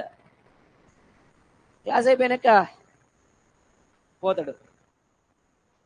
వీడు 4వ కేటగిరీ. రైట్. 5వ కేటగిరీ వస్తాడు, క్లాస్లో కూర్చుంటాడు. మన అల్టిమేట్ గోల్ ఏంటంటే అరవాలి, ఎవరైనా అమ్మాయి వెనక్కి తిరిగి చూడాలి, నవ్వాలి, వాడు హీరో అయిపోవాలి క్లాస్లో. ఇది 5వ కేటగిరీ. ఇవన్నీ అల్టిమేట్ గోలే అది. ఇక అర్థమైందమ్మా? ఇది 5వ కేటగిరీ. ఇక 6వ కేటగిరీ వస్తాడు, క్లాస్లో కూర్చుంటాడు, ఒక్కాడ కాలుకోదు చెయ్యుకోదు. దీనికి పక్కన ఇననియడు, వాడినడు. ఊకాని గిచ్చా గిల్లా ఇదే ఉంటుంది ఇక వీడు. అర్థమైంది? వాడినడు, పక్కన నిననియడు. ఇది 6వ కేటగిరీ. లాస్ట్ కేటగిరీ 7వ కేటగిరీ వస్తాడు, క్లాస్లో కూర్చుంటాడు. మన అల్టిమేట్ గోల్ ఏంటంటే సార్ చెప్పేది నిజమా, గూగుల్ నిజమా? సార్ ఏం చెప్పినా గూగుల్లో కొట్టి చూస్తాడు. ఇక సార్ చెప్పేది ఒకటి ఉంటుంది, గూగుల్ ఒకటి ఉంటుంది. సార్ చెప్పేది ఒకటి ఉంటుంది, ఇక్కడ గూగుల్ ఒకటి ఉంటుంది. సార్ని అడుగుదామా ఏమని అనుకుంటాడేమో, పోనీ గూగుల్ని నమ్ముదామా, మరి ఇది కరెక్టో కాదో. ఈడంతా అటు కాదు ఇటు కాదు అన్నట్టుంటాడు. ఇక రేపు ఎగ్జామినేషన్ పోయినాక అదే క్వశ్చన్ వస్తుంది. అరే మా సార్ చెప్పింది నిజమా, గూగుల్లో చెప్పింది నిజమా? 2 ఉంటాయి ఆప్షన్లో. ఆన్సరే ప్రాబ్లం. ఇప్పుడు ఇది 7వ కేటగిరీ. అర్థమైందమ్మా? వాడు ఏంది అంటే వాడు అల్టిమేట్ గోల్ సార్ మీద రీసెర్చ్ చేయాలి. వాడు అల్టిమేట్ గోల్ అదే. ఇక ఇది 7వ కేటగిరీ. ఇట్లా ప్రతి క్లాస్లో ఈ 7 కేటగిరీస్ ఆఫ్ ది పీపుల్ ఉంటారు. 33-34 వస్తుంది. ఆ తర్వాత ఒక బుక్ రాస్తాడు, 7 మిస్టేక్స్ ఇన్ మై లైఫ్. అర్థమైందమ్మా? మిగిలిది ఏంది సార్ అంటే వెనక్కి తిరిగి చూసుకుంటే 33 ఏళ్ళ వయసు, ఏముండదు అంతే. ఇంకోడు ఉంటాడు, వాడు అల్టిమేట్ గోల్ కళ్ళ ముందు పొద్దున లేస్తే ఎస్ఎస్సి లోగో కనబడుతుంది. వస్తాడు, క్లాస్లో కూర్చుంటాడు, క్లాస్లో కూర్చుంటాడు. సార్ ఏం చెప్పినా వింటాడు. సార్ని, సార్ నేనేం కొనుక్కోవాలి బుక్స్, మీరు చెప్పింది నాకు గుర్తుంటలేదు, మరి నేనేం చేయాలి? జాగ్రఫీ ఎట్లా చదవాలి, హిస్టరీ ఎట్లా చదవాలి, పాలిటీ చదవాలి, జీకే ఎట్లా చదవాలి, ఏం బిట్స్ ప్రాక్టీస్ చేయాలి, ఎట్లా ప్రాక్టీస్ చేయాలి? సో నిన్న ఈ బిట్ ప్రాక్టీస్ చేసిన క్వశ్చన్కి ఆన్సర్ రాలే నాకు చెప్పండి. ఇక వీడికి ఇదే పని. వీడు 8th కేటగిరీ. అయిపోద్ది 1 ఇయర్లో జాబ్ కొట్టుకుంటే హ్యాపీగా వెళ్ళిపోతాడు. ఆడ 8th కేటగిరీ. అర్థమైందమ్మా? వీడు జాబ్ వచ్చినాక ఒక బుక్ రాస్తాడు, how to success in life అనే బుక్ రాస్తాడు. మీరే డిసైడ్ చేసుకోండి. 7 మిస్టేక్స్ ఇన్ మై లైఫా, how to success in life అంతే. నాకు తెలుసు 7 మిస్టేక్స్ ఆఫ్ లైఫ్ చాలా మంది ఉన్నారు ఇక్కడ. అర్థమైందమ్మా? అంటే కరోనా బ్యాచ్ వాళ్ళంతా 7 మిస్టేక్స్ ఇన్ మై లైఫే. అర్థమైందా? అది వాట్ మై ఇంటెన్షన్ ఈస్. నేను ఇదంతా చెప్పడానికి కారణం ఏంటి అంటే, ప్రతి క్లాస్లో ఈ ఆత్రంగాలు చాలా మంది ఉంటుంది. అర్థమైందా? కాబట్టి కొద్దిగా అర్థం చేసుకోండి నేను ఎందుకు చెప్తున్నాను. ఇప్పుడున్న సిచ్యువేషన్లో మనకున్న పోస్టులలో ఉద్యోగం రాకపోతే తర్వాత తలకిందులై తప్ప చేయాల్సి వస్తుంది. అర్థమైందా? శీర్షాసనం అంటారు తెలుసా? కాళ్ళు పైకి పెట్టి తలకాయ కిందికి పెట్టి అట్లా చదివినా రాదు. ఎందుకంటే ఇప్పుడు అన్ని పోస్టులు ఉన్నాయి. ఆల్మోస్ట్ ఒక 10.5 lakh vacancies from central government. 24లో రిక్రూట్ చేయాలి అవన్నీ. తర్వాత సెట్ వస్తుంది. సెట్ సినిమాగా చూపిస్తుంది మనకి, కామన్ ఎంట్రన్స్ టెస్ట్ చెప్పింది కదా ఇంతకుముందు. So this is what. So మొత్తం మీద ఏ కంట్రీ అన్నాం? Canada. What is the capital of Canada? Ottawa. ఏమన్నా? Currency right. సో కరెన్సీ ఏమన్నాం? Canadian dollar. ఏమన్నామండి? Canadian dollar. ఏమన్నామండి? Yes. Who is the prime minister? Justin Trudeau. ఏం పేరన్నా? Justin Trudeau. ఏమన్నామండి? Justin Trudeau is the prime minister of which country? Canada. So Canadian prime minister ఎవరన్నా? 25 years ఉంది మనము Canada మాట్లాడుకోక. కెనడాకి మనకి మాటలు లేవు, మాట్లాడుకోవడాలు లేవు. కారణం ఏంటంటే మళ్ళా 25 years తర్వాత స్టార్ట్ అయింది. ఎట్లా ఏంటి సార్ అంటే, మన ప్రైమ్ మినిస్టర్ లాగానే కెనడియన్ ప్రైమ్ మినిస్టర్ కూడా చాలా దేశాలు తిరగచ్చు. చాలా దేశాలు అంటే చాలా దేశాలు తిరగచ్చు. రోజు సాయంత్రం చల్లగాలికి ఆయన వాళ్ళ ఆవిడ ఇద్దరు కూర్చొని మాట్లాడుకుంటుంటే వాళ్ళ ఆవిడ అడిగింది, ఏమండి మనం ప్రపంచంలో చాలా దేశాలు తిరిగినాం, సంతోషం అనిపించింది.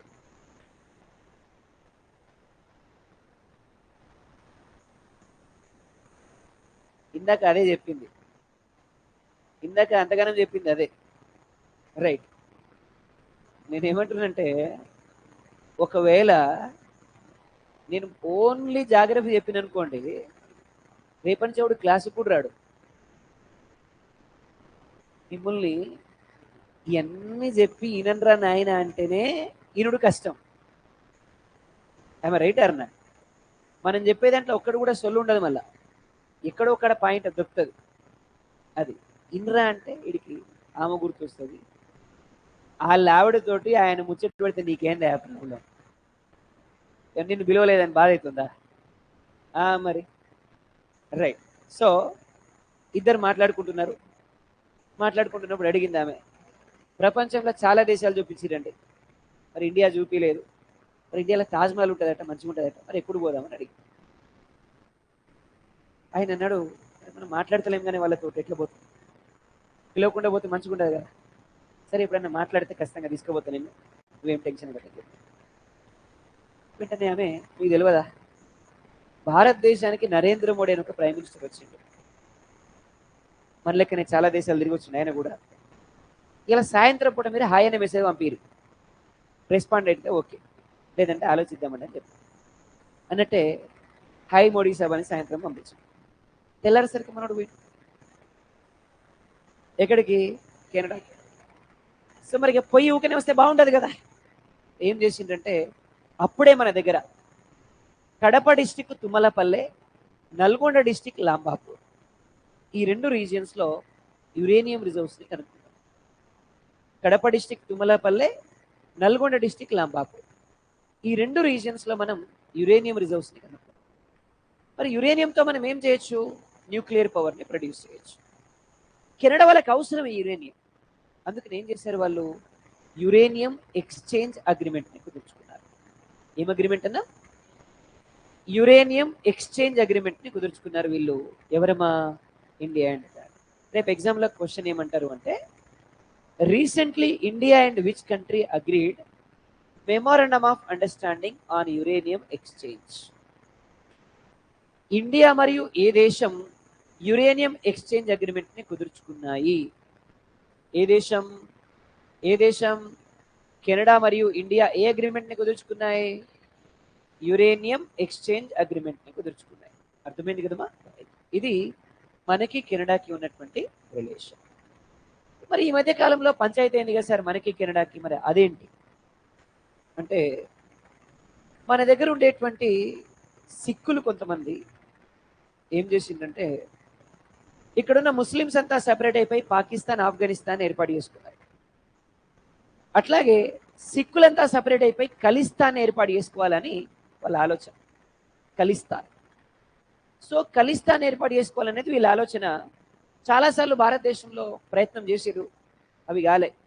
అప్పట్లో ఇందిరమ్మ, ఆ తర్వాత చాలామంది ప్రైమ్ మినిస్టర్లు ఇది చేయనీయలేదు. సో చేయనీయకపోగా వాళ్ళ మీద యాక్షన్ తీసుకున్నారు. అంటే దొరికితే అవసరమైనప్పుడు వాళ్ళ మీద యాక్షన్ తీసుకున్నారు. దీంతో ఇక్కడ ఉన్నటువంటి ఈ ఖలిస్తాన్ మూవ్మెంట్ కోసం ఫైట్ చేసే వాళ్ళు ఎవరైతే ఉన్నారో వీళ్ళంతా వేరే వేరే దేశాలకి పారిపోయారు. పారిపోయిన తర్వాత అట్లా వాళ్ళు సేఫెస్ట్గా ఫీల్ అయినటువంటి కంట్రీ ఏది అంటే కెనడా. ఇక్కడ నుంచి వీళ్ళంతా కూడా కెనడాకి పారిపోయారు. సో వీళ్ళంతా కెనడాకి పారిపోయిన తర్వాత కెనడా దేశంలో వీళ్ళంతా సెటిల్ అయిపోయారు. అక్కడి నుంచే ఈ ఖలిస్తాన్ మూమెంట్కి సంబంధించినటువంటి ఆపరేషన్స్ అన్ని కూడా చేస్తున్నారు. అదే టైంలో మన G20 కాన్ఫరెన్స్ జరిగింది మన దగ్గర. G20 కాన్ఫరెన్స్ జరిగింది. సో G20 కాన్ఫరెన్స్ జరిగితే ఆ G20 కాన్ఫరెన్స్కి మనకి 20 కంట్రీస్ నుంచి డెలిగేట్స్ అంతా మన దేశానికి వచ్చారు. సో G20 కాన్ఫరెన్స్ కంటే ముందే ఒక 2-3 డేస్ ముందు ఈ ఖలిస్తాన్ టెర్రరిస్ట్ ఒకడు కెనడాలో చనిపోయిందంటే చంపేసిన తర్వాత కెనడియన్ ప్రైమ్ మినిస్టర్ మన దేశానికి వచ్చింది. అందరూ డెలిగేట్స్కి ఇచ్చినట్టే, అందరూ ప్రైమ్ మినిస్టర్స్, ప్రెసిడెంట్స్కి ఇచ్చినట్టే ప్రతి డెలిగేట్కి, ప్రతి ప్రెసిడెంట్కి, ప్రైమ్ మినిస్టర్కి మనం ప్రెసిడెంట్ సూట్ ఇస్తాం. ప్రెసిడెంట్ సూట్ అంటే ఒక హోటలు, దానికి సెక్యూరిటీ, ఇదంతా మన దేశంలో కాన్ఫరెన్స్ జరుగుతున్నప్పుడు మన బాధ్యత. సో ఇట్లనే కెనడియన్ ప్రైమ్ మినిస్టర్కి కూడా ఇచ్చినాం మనం. ఆయన ఏమన్నాడు అంటే నాకు వద్దన్నాడు. ఎందుకు రాబాయ్ వద్దన్నాడు అంటే ఆయన హర్ట్ అయిండు. దేనికి హర్ట్ అయిండు? అక్కడ ఖలిస్తాన్ టెర్రరిస్ట్ చనిపోయినందుకు ఈయన హర్ట్ అయిండు. పోనీ మనమేమైనా చంపినామా? పోనీ మన దేశంలో ఏమైనా చచ్చిపోయిందా? వాళ్ళ దేశంలో చచ్చిపోయింది. ఆయన ఏమంటాడు? మీ వల్లనే చనిపోయింది అంటాడు. అరే ఆయనకు మాకు సంబంధమే కడదు రాబాయ్, మేము కెనడా వచ్చి ఎట్లా చంపుతాం? ఇస్ ఇట్ రైట్ అర్న? ఎవడో చంపినందుకు మమ్మల్ని అంటామని మనం అన్నాం. మన మీద అలిగిండు, నేను ఇచ్చిన దాంట్లో ఉంటా, నేను సపరేట్గా ఉంటా అన్నాడు. సరే ఉండరా నువ్వు ఏమైనా మా అల్లుడు? ఓకే బతులాడమి. ఇస్ ఇట్ రైట్ అర్న? మా అల్లుడు అయితే మేము బతులాడతాం, మా అల్లుడు కాదు కదా, మన ఇష్టం వచ్చిన కాడు ఉండని చెప్పినాం. పోయిండు వేరే హోటల్ తీసుకున్నాడు, దాంట్లో ఉన్నాడు. సరే మనకు సంబంధం లేదు, అయిపోయింది. తర్వాత ఇక్కడ నుంచి పోయేటప్పుడు సబ్మిట్ అయిపోయి ఇంటికి వెళ్ళేటప్పుడు ఆయన ప్లేన్కి ప్రాబ్లం వచ్చింది, ఆయన విమానానికి ప్రాబ్లం వచ్చింది. మనం చెప్పిన అరే నీకు ఎన్నో పనులు ఉంటాయి రవి, ప్రైమ్ మినిస్టర్ నువ్వు, మా కాడ ఒక ప్లేన్ ఉంది, నువ్వు తీసుకొని పో, మళ్ళీ మమ్మల్ని రిపేర్ చేసి పంపిస్తామని చెప్పి. లేదు నాది నేను రిపేర్ చేసుకుని పోతాను. సరే ఉండు, ఏమైనా కాదన్నా. అరే మేము ఫేవర్ చేస్తామన్నాం, సరే నాది నేను తీసుకొని పోతా అంటే ఉండు, 2 రోజులు కాకపోతే వారం రోజులు ఉండు, ఏమైనా కాదన్నా. నీ హోటల్ నీ ఖర్చు నువ్వు పెట్టుకున్నప్పుడు మాకేం బాధ? ఇస్ ఇట్ రైట్ అన్న? 2 రోజులు ఉన్నాడు, రిపేర్ చేయించుకొని అదే ఫ్లైట్లో పోయిండు. పోయిన తర్వాత ఏమంటాడు? నాకు ఇండియా సరిగా మర్యాద చేయలేదంటాడు. నువ్వేమన్నా మా అమ్మాయి పెళ్ళికి వచ్చినావా, లేకపోతే మా అత్తగారింటికి వచ్చినావా, లేకపోతే ఇంకేమన్నా ఇచ్చినావు, నువ్వు కాదన్నావు, నీ ఇష్టం, ఏమన్నా బతిలాడానా నేను? ఇస్ ఇట్ రైట్ అన్నాడు. లేకపోతే ఏమైనా కొత్త బట్టలు పెట్టి పంపించాలి, మనం ఏమన్నా మన ఇంట్లో ఏమన్నా పేరెంటానికి వచ్చిండు ఆయన? ఇస్ ఇట్ రైట్ అన్నాడు. అందరి లెక్క ఆయన వచ్చిండు. ఇస్ ఇట్ ట్రూ అన్నాడు. హర్ట్ అయినా నేను, సో మా టెర్రరిస్ట్లను మీరు చంపినారు, అది ఇది హార్ట్ ఊట్ అన్నాడు. హర్ట్ అయితే మాకేం బాధ, నీ ఇష్టం అని ఏమన్నాడు? మన ఇండియాకి ఆయనకి రిలేషన్ లేదని చెప్పిండు. మనకి నష్టమేం లేదు. మనోళ్ళు చాలామంది ఐటీ సెక్టార్లో కెనడాలో కూడా ఉంటారు. ఇదంతా జరగగానే ఐటీ సెక్టార్లో షట్డౌన్ చేసారు మనోళ్ళు 2 రోజులు, పని చేయడం ఆపేసి. More than 70% stocks of Canada decrease అయిపోయినాయి. వాళ్ళకి వచ్చే ఇన్కమ్ మోర్ దెన్ 70% తగ్గిపోయింది. 2 రోజుల తర్వాత ఒక స్టేట్మెంట్ ఇచ్చింది వాళ్ళ external minister, we are the very friendly country to the India in the world అని చెప్పాలి. మరి అంతే, తప్పదు కదా. ఇస్ ఇట్ రైట్ అన్నాడు. ఎందుకంటే మనం లేకపోతే సినిమా లేదు మనకి, అవునా కదా. మనం ఏమంటున్నాం సార్ అంటే, చుట్టుపక్కల దేశాలలో ఎవరైతే ఉన్నారో, ఇవాళ అమెరికా లాంటి దేశమే తూ మేరా బాయ్ అంటుంది. ఇస్ ఇట్ రైట్ అన్నాడు. సో అట్లాంటిది కెనడా ఓరు మనల్ని బెదిరిస్తే ఎట్లా? బచ్చా కంటే కూడా తక్కువే మనకి చెప్పాలంటే, అవునా కదా. నిన్న మొన్న మాల్దీవ్స్ అని ఒక దేశం ఉంది, వాడు కూడా ఏదో ఏదామనుకున్నాడు మన ముందల.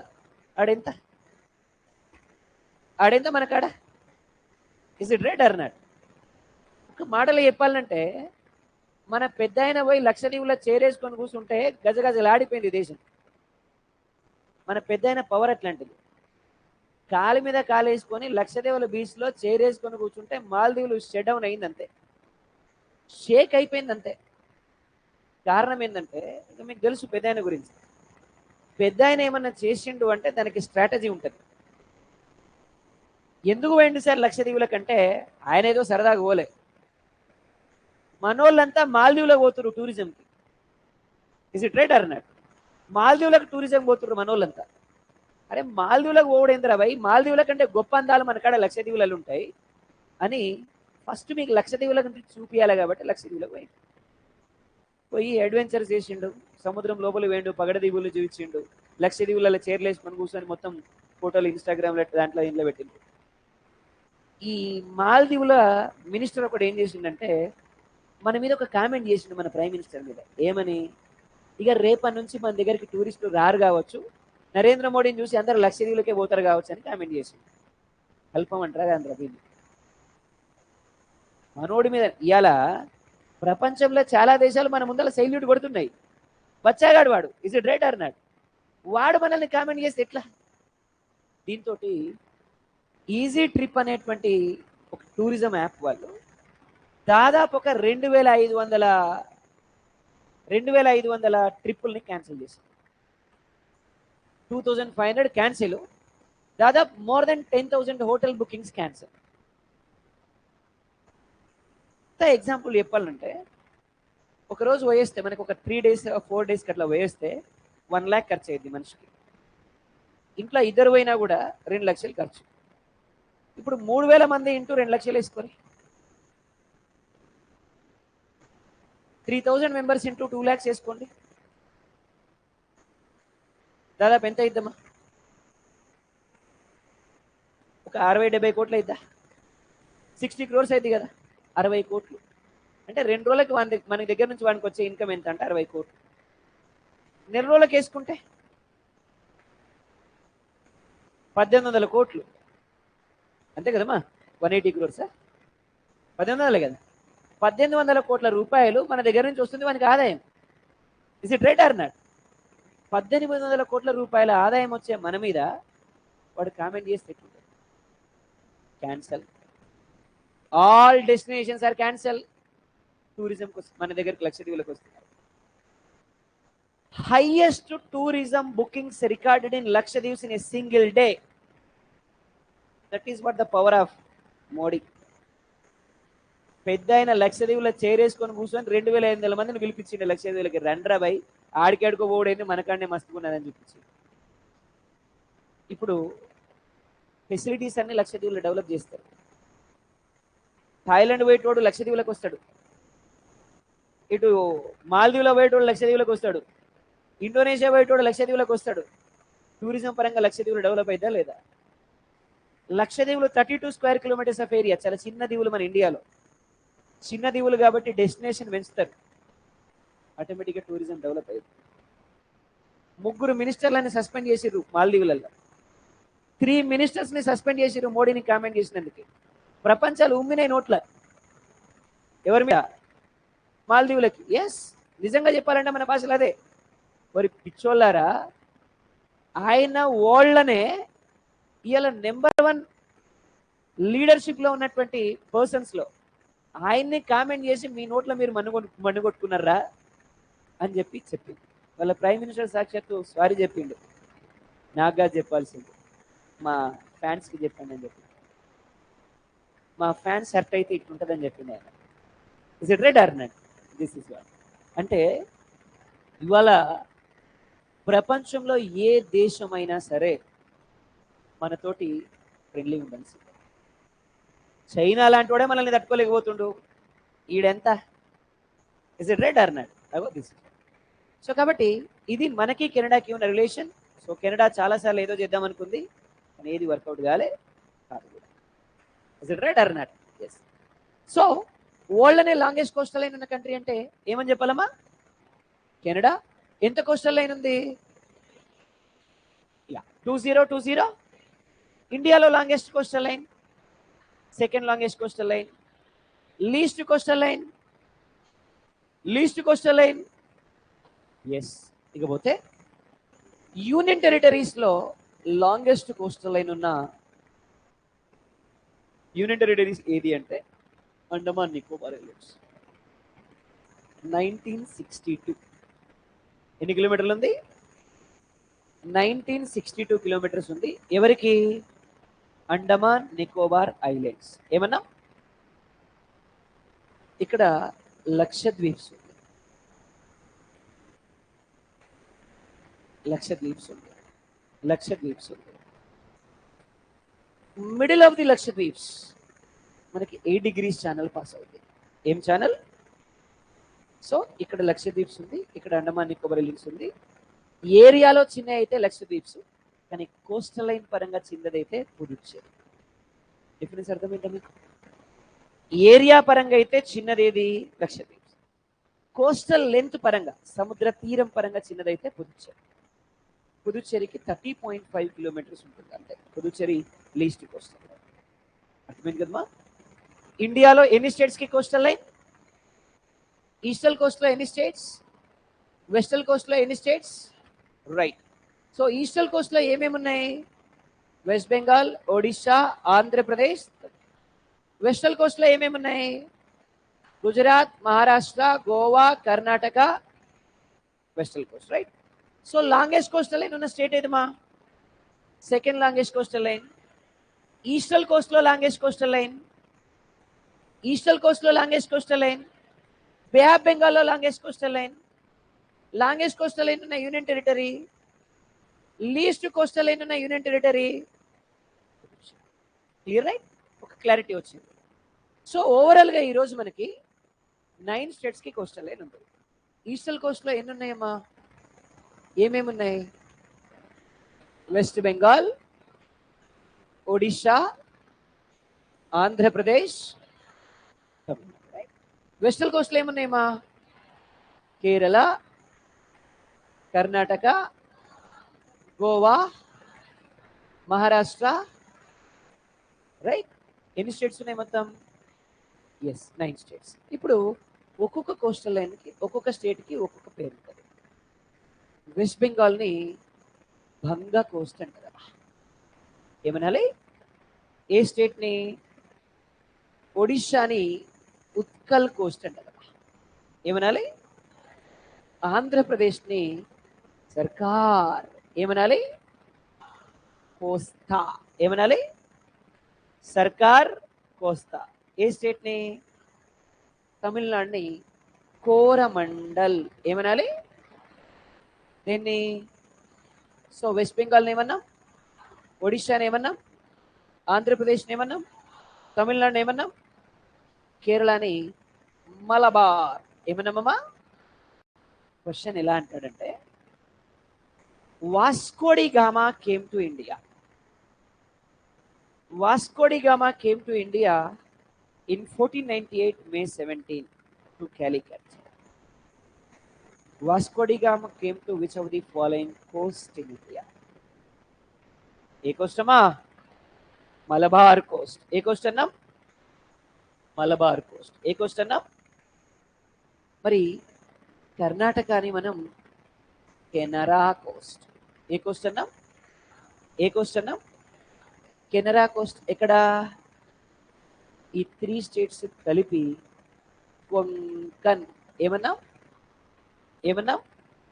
కొంకన్. ఏమన్నాం? కొంకన్ కోస్ట్. రైట్. సో ఇవి ఓవరాల్గా మనకి కోస్టల్ రీజన్స్. వెస్ట్ బెంగాల్, ఒడిషా, ఆంధ్రప్రదేశ్, తమిళనాడు, కేరళ, కర్ణాటక, గోవా, మహారాష్ట్ర, గుజరాత్ కలిపి, గోవా, మహారాష్ట్ర, గుజరాత్ కలిపి కొంకణ్ కోస్ట్. ఏ కోస్ట్ అన్నా? ఏ కోస్ట్ అన్నా? కొంకణ్ కోస్ట్. క్లారిటీ వచ్చింది కదా? No problem right. ఇవి ఓవరాల్గా మనకి కోస్టల్ రీజన్స్. మరి ఈస్టల్ కోస్ట్ దేనికి ఫేమస్? వెస్టల్ కోస్ట్ దేనికి ఫేమస్? మరి ఈస్టల్ కోస్ట్లో ఏం ఫామ్ అవుతాయి, వెస్టల్ కోస్ట్లో ఏం ఫామ్ అవుతాయి చూద్దాం ఒకసారి. సో ఈస్టల్ కోస్ట్లో మనకి ఏం ఫామ్ అవుతున్నాయి సార్ అంటే డెల్టాస్ అండి. ఏం ఫామ్ అవుతాయమ్మా? ఎక్కడ ఏం ఫామ్ అవుతున్నాయమ్మా? ఏ కోస్ట్లో? ఎందుకు సార్ అంటే ఒక రివర్ ఇలా ఫ్లో అవుతుంది, ఇలా ఫ్లో అవుతుంది. ఫ్లో అవుతున్నప్పుడు బిఫోర్ గోయింగ్ టు ఎమర్జెన్సీ రెండు స్ట్రీమ్స్గా విడిపోతుంది, ఇలా విడిపోతుంది. రెండు స్ట్రీమ్స్గా విడిపోతుంది, ఇలా విడిపోతుంది. ఈ రెండు స్ట్రీమ్స్కి మధ్యలో ఉండేటువంటి ల్యాండ్ ఏమంటామంటే డెల్టా. ఏమనలమా? అంటే ఈస్టల్ కోస్ట్ అంతా కూడా దేనికి ఫేమస్? ఎందుకు సార్ అంటే 90% water in India flowing from western direction to eastern direction, merges in bay of Bengal. ఎందులో మెర్జ్ అవుతున్నాయి అంటే 90% వాటర్ ఎక్కడ మెర్జ్ అవుతున్నాయి? ఎక్కడ మెర్జ్ అవుతున్నాయి? ఎక్కడ మెర్జ్ అవుతున్నాయి? ఎంత పర్సెంట్ వాటర్? 90% వాటర్ ఎక్కడ మెర్జ్ అవుతున్నాయి? బే ఆఫ్ బెంగాల్లో మెర్జ్ అవుతున్నాయి. ఎంత పర్సెంట్ వాటర్? ఎందుకు సార్ అంటే ఇండియా పుష్ప సినిమాలో హీరో ఉన్నట్టుంటుంది అన్నమాట.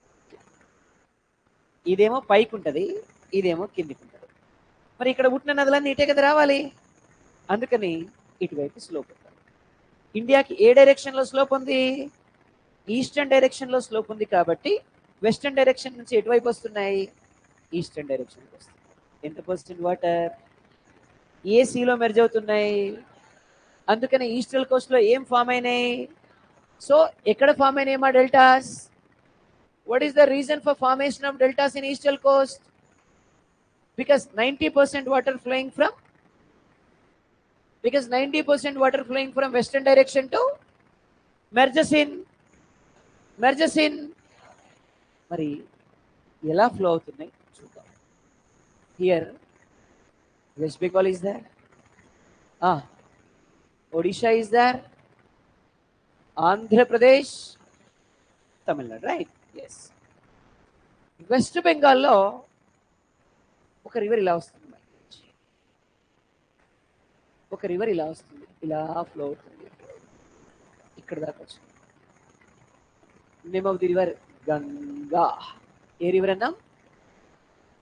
ఇక్కడ నుంచి రెండు స్ట్రీమ్స్గా విడిపోయింది, ఇక్కడ దాకా వచ్చిన తర్వాత రెండు స్ట్రీమ్స్గా ఇలా విడిపోయింది. ఈ రెండు స్ట్రీమ్స్కి మధ్యలో ఉండే ల్యాండ్ని డెల్టా అంటారు. ఏమనాలి? What is the name of the delta formed here అంటే సుందర్బన్. ఏమన్నా? ఇది గంగా రివర్ ఇలా వచ్చింది, ఇక్కడ నుంచి బ్రహ్మపుత్ర ఇలా. అంటే ఈ డెల్టా ఎగ్జాక్ట్గా ఎక్కడ ఫామ్ అయింది? Between Ganga and Brahmaputra. Ganga and ఏం డెల్టా ఫామ్ అయిందమ్మా? So this is the largest delta in the world. So what is the largest delta in the world? So what is the largest delta in the world? Sundarban delta is the largest delta in the, what is the largest delta in the world? Sundarban delta become the largest delta in the world. Formed in which state? Yes. So ఇక్కడ నుంచి river ఏమైంది? రెండు స్ట్రీమ్స్గా విడిపోయింది. ఇటువైపు వెళ్ళేది కోల్కతా వైపుకి వెళ్తుంది, ఇటువైపు వెళ్తుంది. ఇటువైపు వెళ్ళేది బంగ్లాదేశ్కి వెళ్తుంది. కోల్కతా వైపుకి వెళ్ళేదాన్ని మనం హుగ్లీ అంటాం. ఏమనాలి? ఇటువైపు వెళ్ళేదాన్ని మనం పద్మ. ఏమనాలమా? అంటే the stream which is enter in to Bangladesh is called Padma, the stream which is going to enter in to Kolkata is called Hooghly. ఏమనాలి? ఇటువైపు పోయేదంతా Padma river, right? Yes. Next Odisha. ఇక్కడ నుంచి మహానది ఫ్లో. కటక్ దగ్గర 2 స్ట్రీమ్స్గా విడిపోయింది. ఈ రెండింటికి మధ్యలో ఉండేటువంటి ల్యాండ్ ఏమంటామంటే delta. Name of the delta Mahanadi delta. ఏం డెల్టా అన్నా? మహానది డెల్టా. ఏం డెల్టా అన్నాం? Mahanadi delta, right? Yes. Next Andhra Pradesh. ఇక్కడ నుంచి కృష్ణా రివర్ ఇలా ఫ్లో అవుతుంది, ఇక్కడ నుంచి గోదావరి రివర్ ఇలా ఫ్లో అవుతుంది. కృష్ణాకి గోదావరికి మధ్యలో ఒక డెల్టా ఫామ్ అయింది, కేజీ డెల్టా. ఏం డెల్టా? కృష్ణా గోదావరి డెల్టా. ఏం డెల్టా? కృష్ణా గోదావరి డెల్టా. ఏం డెల్టా? KG delta. ఏం డెల్టా? సో తమిళనాడు నుంచి కావేరీ రివర్ ఇలా ఫ్లో అవుతుంది. ఇక్కడ నుంచి ఇది 2 స్ట్రీమ్స్గా విడిపోయింది. ఈ రెండింటికి మధ్యలో ఒక డెల్టా ఫామ్ అయింది, name of the delta Kaveri delta. ఏం డెల్టా? సో ఫైనల్గా ఈస్టర్న్ కోస్ట్ అంతా కూడా ఏం ఫామ్ అయినాయమ్మా? Deltas. Why deltas formed in eastern coast? Why deltas formed in eastern coast? Because 90% water flowing from western direction to ఎక్కడ merge అవుతున్నాయి? Bay of బెంగాల్లో merge అవుతున్నాయి. ఎందుకు 90% వాటర్ వెస్ట్ నుంచి ఈస్ట్కి పోతాయి? స్లోప్ ఎటువైపు ఉంది? ఇటువైపు ఉంది కాబట్టి ఇటు వస్తుంది, right? So every river before going to merge in sea ఏం ఫామ్ చేస్తుంది? డెల్టాస్. ఏం ఫామ్ చేస్తుందమ్మా? డెల్టాస్. ఏం ఫామ్ చేస్తుందమ్మా? సో డెల్టాస్ని ఫామ్ చేసేటప్పుడు every river before going to merge in sea deltas form చేస్తుంది. అప్పుడు ఏర్పడ్డటువంటి డెల్టాలు ఈ డెల్టాలు. సో వెస్ట్ బెంగాల్లో ఏ డెల్టా? సుందర్బన్ డెల్టా ఎక్కడుంది? ఏ రివర్ వల్ల ఫామ్ అయింది? Ganga and yes. ఒడిశాలో ఏ డెల్టా? ఆంధ్రప్రదేశ్లో ఏ డెల్టా? తమిళనాడులో ఏ డెల్టా? గట్టిగా ఎస్. ఇవన్నీ కూడా deltas. Next Kerala which is famous for coils. దేనికి ఫేమస్? ఏంటి కాయిల్స్ అంటే? ఎప్పుడైనా విన్నారా కాయిల్ అనే వర్డ్?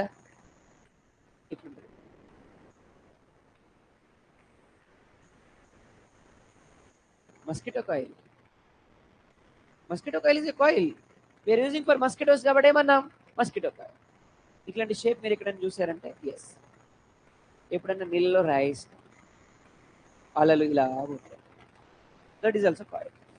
ఇంకా ఎప్పుడైనా స్విమ్మింగ్ చేసినప్పుడు ఒక దగ్గర నీళ్ళు ఇలా తిరుగుతున్నాయి. చిన్నప్పుడు మనం ఏమన్నాం? సుడిగుండాలన్నాం. మన సుడిగుండాలే ఇప్పుడు అవి కాయిల్స్ అయినాయి. లెవెల్ పెరిగింది కాబట్టి వాటిని ఏమనాలి మనం? ఇక్కడ ఎందుకు సార్ కాయిల్స్ ఫామ్ అవుతున్నాయి అంటే, ఇక్కడేమో అరేబియన్ సీ ఉంది, ఇక్కడేమో ఇండియన్ ఓషన్. అరేబియన్ సీ వచ్చి ఇండియన్ ఓషన్లో కలిసింది. ఒక కాలువ వెళ్ళి ఇంకో కాలువలో కలిస్తేనే కాయిల్స్ ఫామ్ అవుతుంది. పెద్ద సముద్రం ఇంకో సముద్రంలో కలిస్తే ఏర్పడవా? అందుకని ఇక్కడ కాయిల్స్ ఫామ్ అయినాయి. ఏం ఫామ్ అయినాయమ్మా? ఎక్కడ ఫామ్ అయినాయి? కేరళ. ఎక్కడ? ఏం ఫామ్ అయినాయి? కేరళ వాళ్ళు తెలివి కలవాలి కదా, వాళ్ళు చదువుకున్నారు కదా, టర్బైన్స్ పెట్టారు. అంటే ఏం జనరేట్ చేస్తున్నారు? ఎలక్ట్రిసిటీ. ఏం జనరేట్ చేస్తున్నారు? State in India with generating electricity by using coils. ఏమన్నాం? కేరళ. ఏమన్నాం? పైన గుజరాత్ ఉందమ్మా, గుజరాత్లో లగూన్స్ ఏం ఫామ్ అవుతున్నాయి? ఎక్కడ ఏం ఫామ్ అవుతున్నాయి? లగూన్స్ ఫామ్ అవుతున్నాయి గుజరాత్లో. లగూన్స్ ఫామ్ అవుతున్నాయి మనకి ఎక్కడ? ఏం సార్ లగూన్స్ అంటే? వాటర్ ఇలా ముందుకు వస్తున్నాయి. సముద్రం చూసారు కదా ఎప్పుడైనా మీరు? సముద్రం చూస్తే వాటర్ మొత్తం ఇట్లా ముందుకు వచ్చేస్తాయి, మొత్తం వెనక్కి ఒడ్డున ఒక చుక్క కూడా ఆగదు. ఒకవేళ ఎక్కడైనా సముద్రం ఒడ్డున భూమి వంకర టింకర్లుగా ఇలా ఉంది, లేదు గుట్టలున్నాయి, లేదు రాళ్ళు ఉన్నాయి, సముద్రం నుంచి వచ్చిన కెరటాలు వీని తాకి ఆ నీళ్లు కొన్ని ముందు పడతాయి. ఆ ముందు పడ్డ నీళ్లు నీళ్లు నీళ్లు నీళ్లు నీళ్లు జామ్ అయిపోయి ఒక చిన్న లేక్. ఆ లేక్ ఏమంటామంటే లగూన్. ఏమనాలమా? Lagoon is nothing but lake. Lagoon is nothing but, ఆ లగూన్స్ ని మనం ఏమనాలి? లేక్. అర్థమైంది కదా? సో ఇవి ఓవరాల్ గా మనకి సదర్న్ రీజియన్ లో కనిపించేవి. So finally in India how many states has coastal line? Eastern coast లో ఎన్ని స్టేట్స్ ఉన్నాయి? వెస్టర్న్ కోస్ట్ లో ఎన్ని స్టేట్స్ ఉన్నాయి? సో మరి లాంగెస్ట్ కోస్టల్ లైన్ ఏ స్టేట్ కు ఉంది? లీస్ట్ కోస్టల్ లైన్ ఒకవేళ వెస్ట్ బెంగాల్ కాకుండా గోవా ఆన్సర్ లో ఉంటే గోవాకి ఎన్ని కిలోమీటర్లమా? 110 కిలోమీటర్స్. లాంగెస్ట్ కోస్టల్ లైన్ ఉన్న union territory Andaman Nicobar islands. ఏం ఐలాండ్స్ అన్నా? లీస్ట్ కోస్టల్ లైన్ ఉన్న యూనియన్ టెరిటరీ. రైట్. సో మరి వెస్ట్ బెంగాల్ కోస్టల్ నేమ్ ఏంటి? వెస్ట్ బెంగాల్. వెస్ట్ బెంగాల్ బంగా. ఏమన్నా? ఒడిషా ఉత్కల్. ఆంధ్రప్రదేశ్ సర్కార్ కోస్తా. తమిళనాడు కోరమండల్. తమిళనాడు.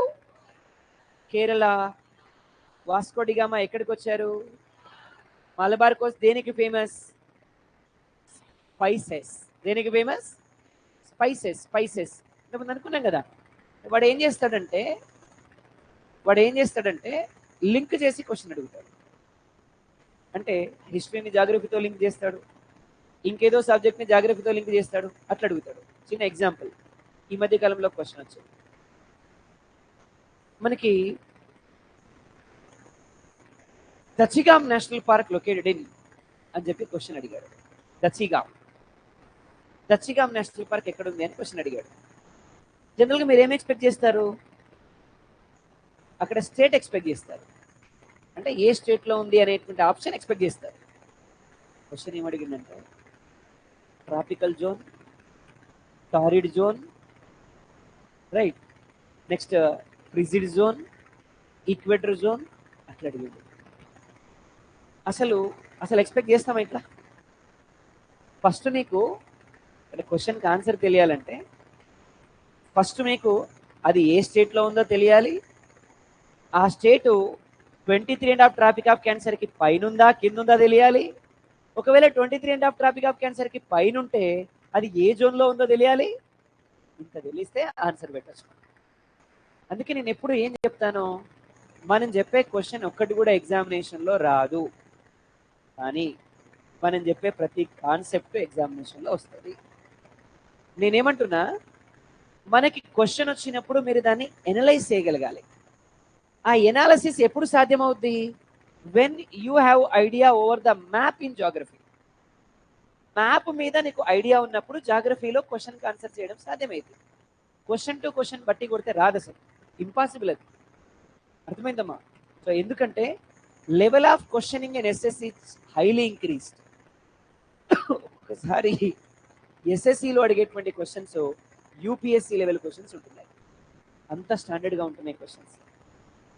ఎందుకు సార్ అంటే కాంపిటేటివ్ హైలీ ఇంక్రీజ్, కాంపిటీషన్ చాలా పెరిగిపోయింది. ఫిల్టర్ చేయాలంటే ఏం చేయాలి? మీరు దొరికేది ఎక్కడ? జిఎస్సీలో. మిగతా చోట్ల మీరు దొరకరు, ఎందుకంటే మిగతాదంతా standard. Is it right or not? So limited problems ఉంటాయి, నెక్స్ట్ లిమిటెడ్ ఫార్ములాస్ ఉంటాయి, లిమిటెడ్ మోడల్స్ ఉంటాయి. Is it right or not? దొరికేది ఎక్కడ మీరు? జిఎస్. ఎందుకంటే జిఎస్ ఫస్ట్ క్వశ్చన్ అంత పెద్దది. ఎక్కడైనా కొత్త క్వశ్చన్ వెతకొచ్చు మనం. నీకు 100% తెలిసిన క్వశ్చన్ కూడా వాడు వే ఆఫ్ క్వశ్చన్కి వేరే అడగచ్చు. Is it right or not? అట్లుంటుంది క్వశ్చన్స్. కాబట్టి ఏమంటున్నామంటే కాన్సెప్ట్ నేర్చుకోవాలి, క్వశ్చన్స్ కాదు. When you know concept in geography ఏ క్వశ్చన్కైనా ఆన్సర్ చేయగలుగుతాం. అర్థమైందా? మనం ఆ ప్రయత్నమే చేస్తున్నాం అంతే. ఆ ప్రయత్నమే మన ప్రయత్నం, కాన్సెప్ట్ నేర్పించేటువంటి ప్రయత్నం. అర్థమైంది కదమ్మా? క్వశ్చన్స్ ఇలా ఉంటున్నాయి ఎగ్జామినేషన్లో. కాబట్టి మలబార్ కోస్ట్ ఫేమస్ ఫర్ అన్నాడు. దేనికి ఫేమస్? ఒకవేళ రేపు ఎగ్జామినేషన్లో foils are famous for which of the following coast అనొచ్చు. Obviously Malabar coast, right. Lagoons are famous for which of the following coast అనొచ్చు. కొంకన్. ఏ కోస్ట్ అమ్మా? Konkan coast, right. So coffee famous for which of the following coast అనొచ్చు. కెనరా, కర్ణాటకలో ఉంటుంది coffee. So Karnataka state ఏమన్నా మనం coffee state of India ఏమనాలమ్మా? Which state is known as coffee state of India? So which state is known as Havana of India? Andhra Pradesh. Andhra Pradesh is known as what? Havana of India. ఏమనాలమ్మా? Havana అనే place క్యూబాలో ఉంటుంది అనమాట. క్యూబాలో ఉండే Havana ప్లేస్లో బాగా టొబాకోని produce చేస్తారు.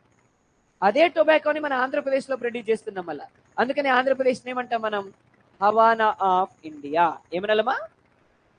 హవానా ఆఫ్ ఇండియా అంటే ఆంధ్రప్రదేశ్. హవానా ఆఫ్ ఇండియా అంటే గ్రానరీ ఆఫ్ సౌత్ ఇండియా అంటే ఆంధ్రప్రదేశ్.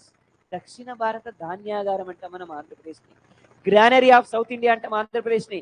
అన్నపూర్ణ అంటే మనం ఆంధ్రప్రదేశ్ని, రైట్. అన్నపూర్ణ అంటే గ్రానరీ ఆఫ్ సౌత్ ఇండియా అంటే హవానా ఆఫ్ ఇండియా అంటే కాఫీ స్టేట్ ఆఫ్ ఇండియా అంటే షుగర్ బౌల్ ఆఫ్ ఇండియా అంటే Uttar Pradesh.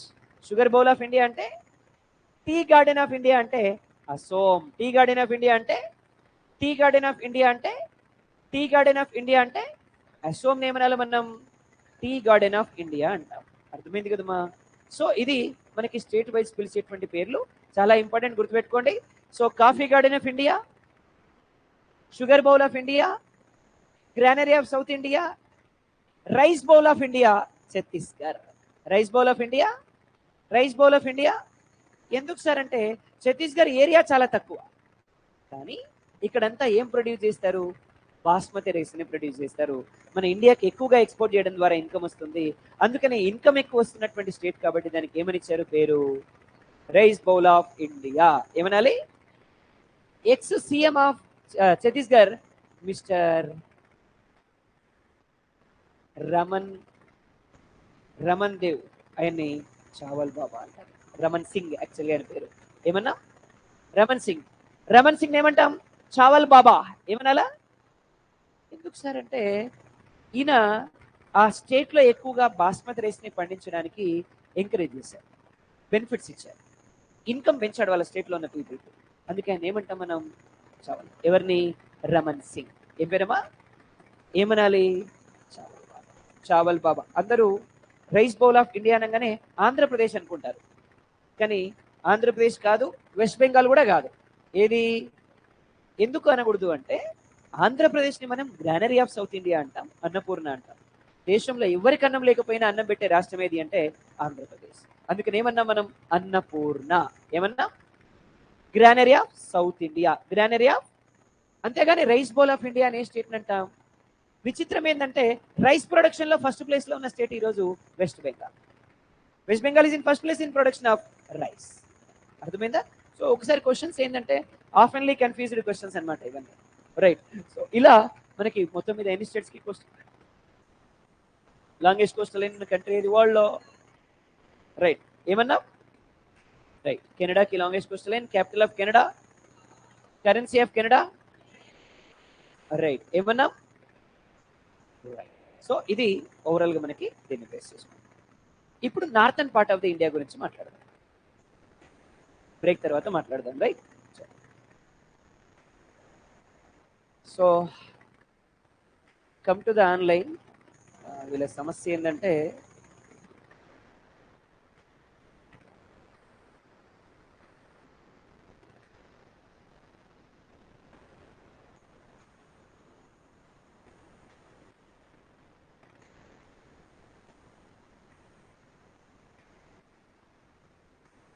Right. So my dear online students, ఎవరైనా యా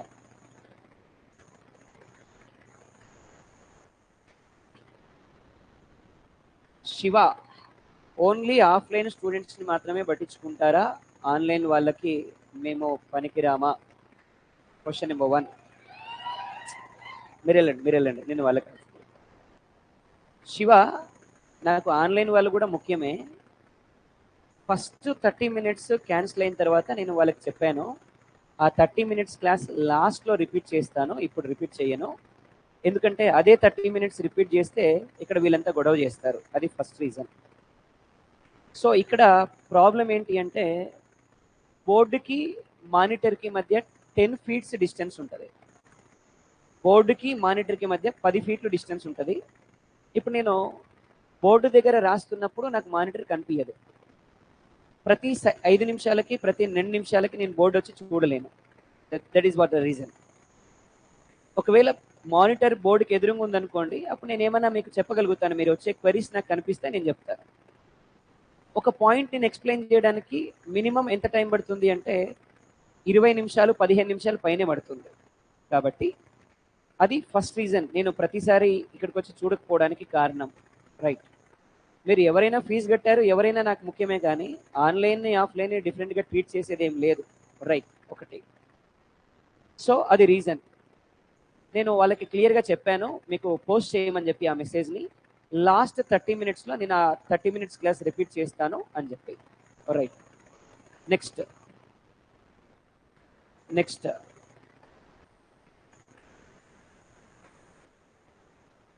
యా, నేను అది అర్థం చేసుకున్నాను కాబట్టి చెప్పాను.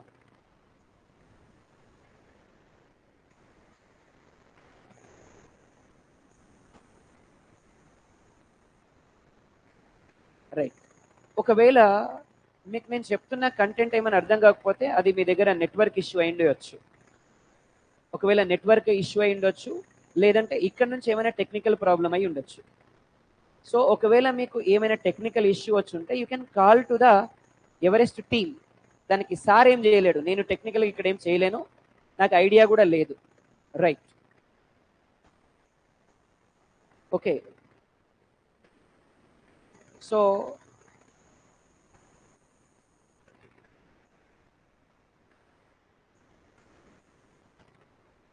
ఓకే, నేనేమంటున్నంటే every student and even offline and online, both are equal to me. I don't have any differentiation between you people. Offline క్లాస్లో అరౌండ్ ఒక 400-500 స్టూడెంట్స్ ఉంటారు. మీకు వినిపిస్తుంటాయి వీళ్ళ అరుపులు. నేను ఒక 2 నిమిషాలు బోర్డు నుంచి బయటకు వచ్చి డిస్కస్ చేస్తే వాళ్ళు క్లాస్లో ఎంత గొడవ చేస్తారు అని. రైట్. సో కాబట్టి నేను ఏమంటున్నా, మీ ఇష్టం వచ్చినట్టుగా మాట్లాడొద్దు, మీ ఇష్టం వచ్చినట్టుగా డిస్కస్ చేయొద్దు. ఈ చాట్లో ప్రతిదానికి ఒక రెస్పాన్సిబిలిటీ ఉంటుంది. అర్థమైందండి? So everyone is equal to me. నేనేమంటున్నా, ఒకవేళ మీకు క్లాస్ ఏదైనా మిస్ అయింది, అది నేను చెప్తాను, అది నా బాధ్యత. అంతేగాని మీ ఇష్టం వచ్చిన డిస్కషన్ ఈ గ్రూప్స్లో పెట్టుకోవద్దు. That is not a good manners. అర్థమైందా? మీరెందుకు వేరవుతారు? మీరెందుకు ఫీజు కట్టలేదా? మీరు ఫీజు కట్టింది కాబట్టి మీరు కూడా నాకు ఈక్వలే కదా. Is it right or not? అది. సో కాబట్టి ఇట్లాంటి డిస్టర్బెన్స్ మీరు క్రియేట్ చేసుకోవద్దు, మిమ్మల్ని మీరు తక్కువ చేసుకోవద్దు. అర్థమైందా? నేనేమంటున్నంటే ఆఫ్లైన్ మీరు వస్తున్నారు అంటేనే మీకు ఏదైనా ఇష్యూ ఉండుంటుంది. అంటే ఆఫ్లైన్ రాకపోవడం, మీరు ఏమైనా ఎంప్లాయీస్ అవ్వడం అలా అయి ఉంటుంది. కాబట్టి నేను అర్థం చేసుకుంటాను మీ సమస్యని. బట్ ఇక్కడ ప్రాబ్లం ఏంటి అంటే నాకు మానిటర్కి మధ్య చాలా డిస్టెన్స్ ఉంటుంది. నేను అక్కడి నుంచి చూస్తే మీరు ఏం టైప్ చేస్తున్నారో కూడా నాకు తెలియదు. సో దానివల్ల నేను ఇమీడియట్గా రెస్పాండ్ అవ్వను. నేను చెప్తున్నాను, ఇంతకుముందు క్లాసెస్లో కూడా క్వాలిటీ చెప్పినప్పుడు లాస్ట్లో మీకు అయిపోయే ముందు డెఫినెట్గా మీరు చెప్పిన క్వశ్చన్స్ అన్నిటికీ ఆన్సర్ చేసిన తర్వాతనే నేను బ్రేక్ ఇచ్చాను, లేదా క్లాస్ క్లోజ్ చేశాను. అర్థమైంది కదా? రైట్. సో కాబట్టి ఏమైనా టెక్నికల్ ఇష్యూ వచ్చినప్పుడు you can call to the office. దానికి సార్ ఏం చేయలేడు ఇక్కడ. అర్థమైందా?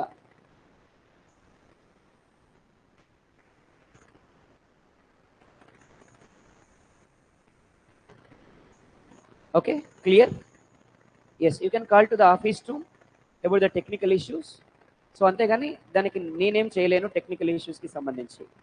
ఓకే, పోనీ ఇక్కడ టెక్నికల్ ఇష్యూ వచ్చినప్పుడు ఒక హాఫ్ అన్ అవర్ క్లాస్ ఆపుదామన్నా కూడా ఇక్కడున్న పిల్లలు వినరు, ఇక్కడున్న వాళ్ళు గొడవ చేస్తారు హాఫ్ అన్ అవర్ క్లాస్ ఆపడానికి.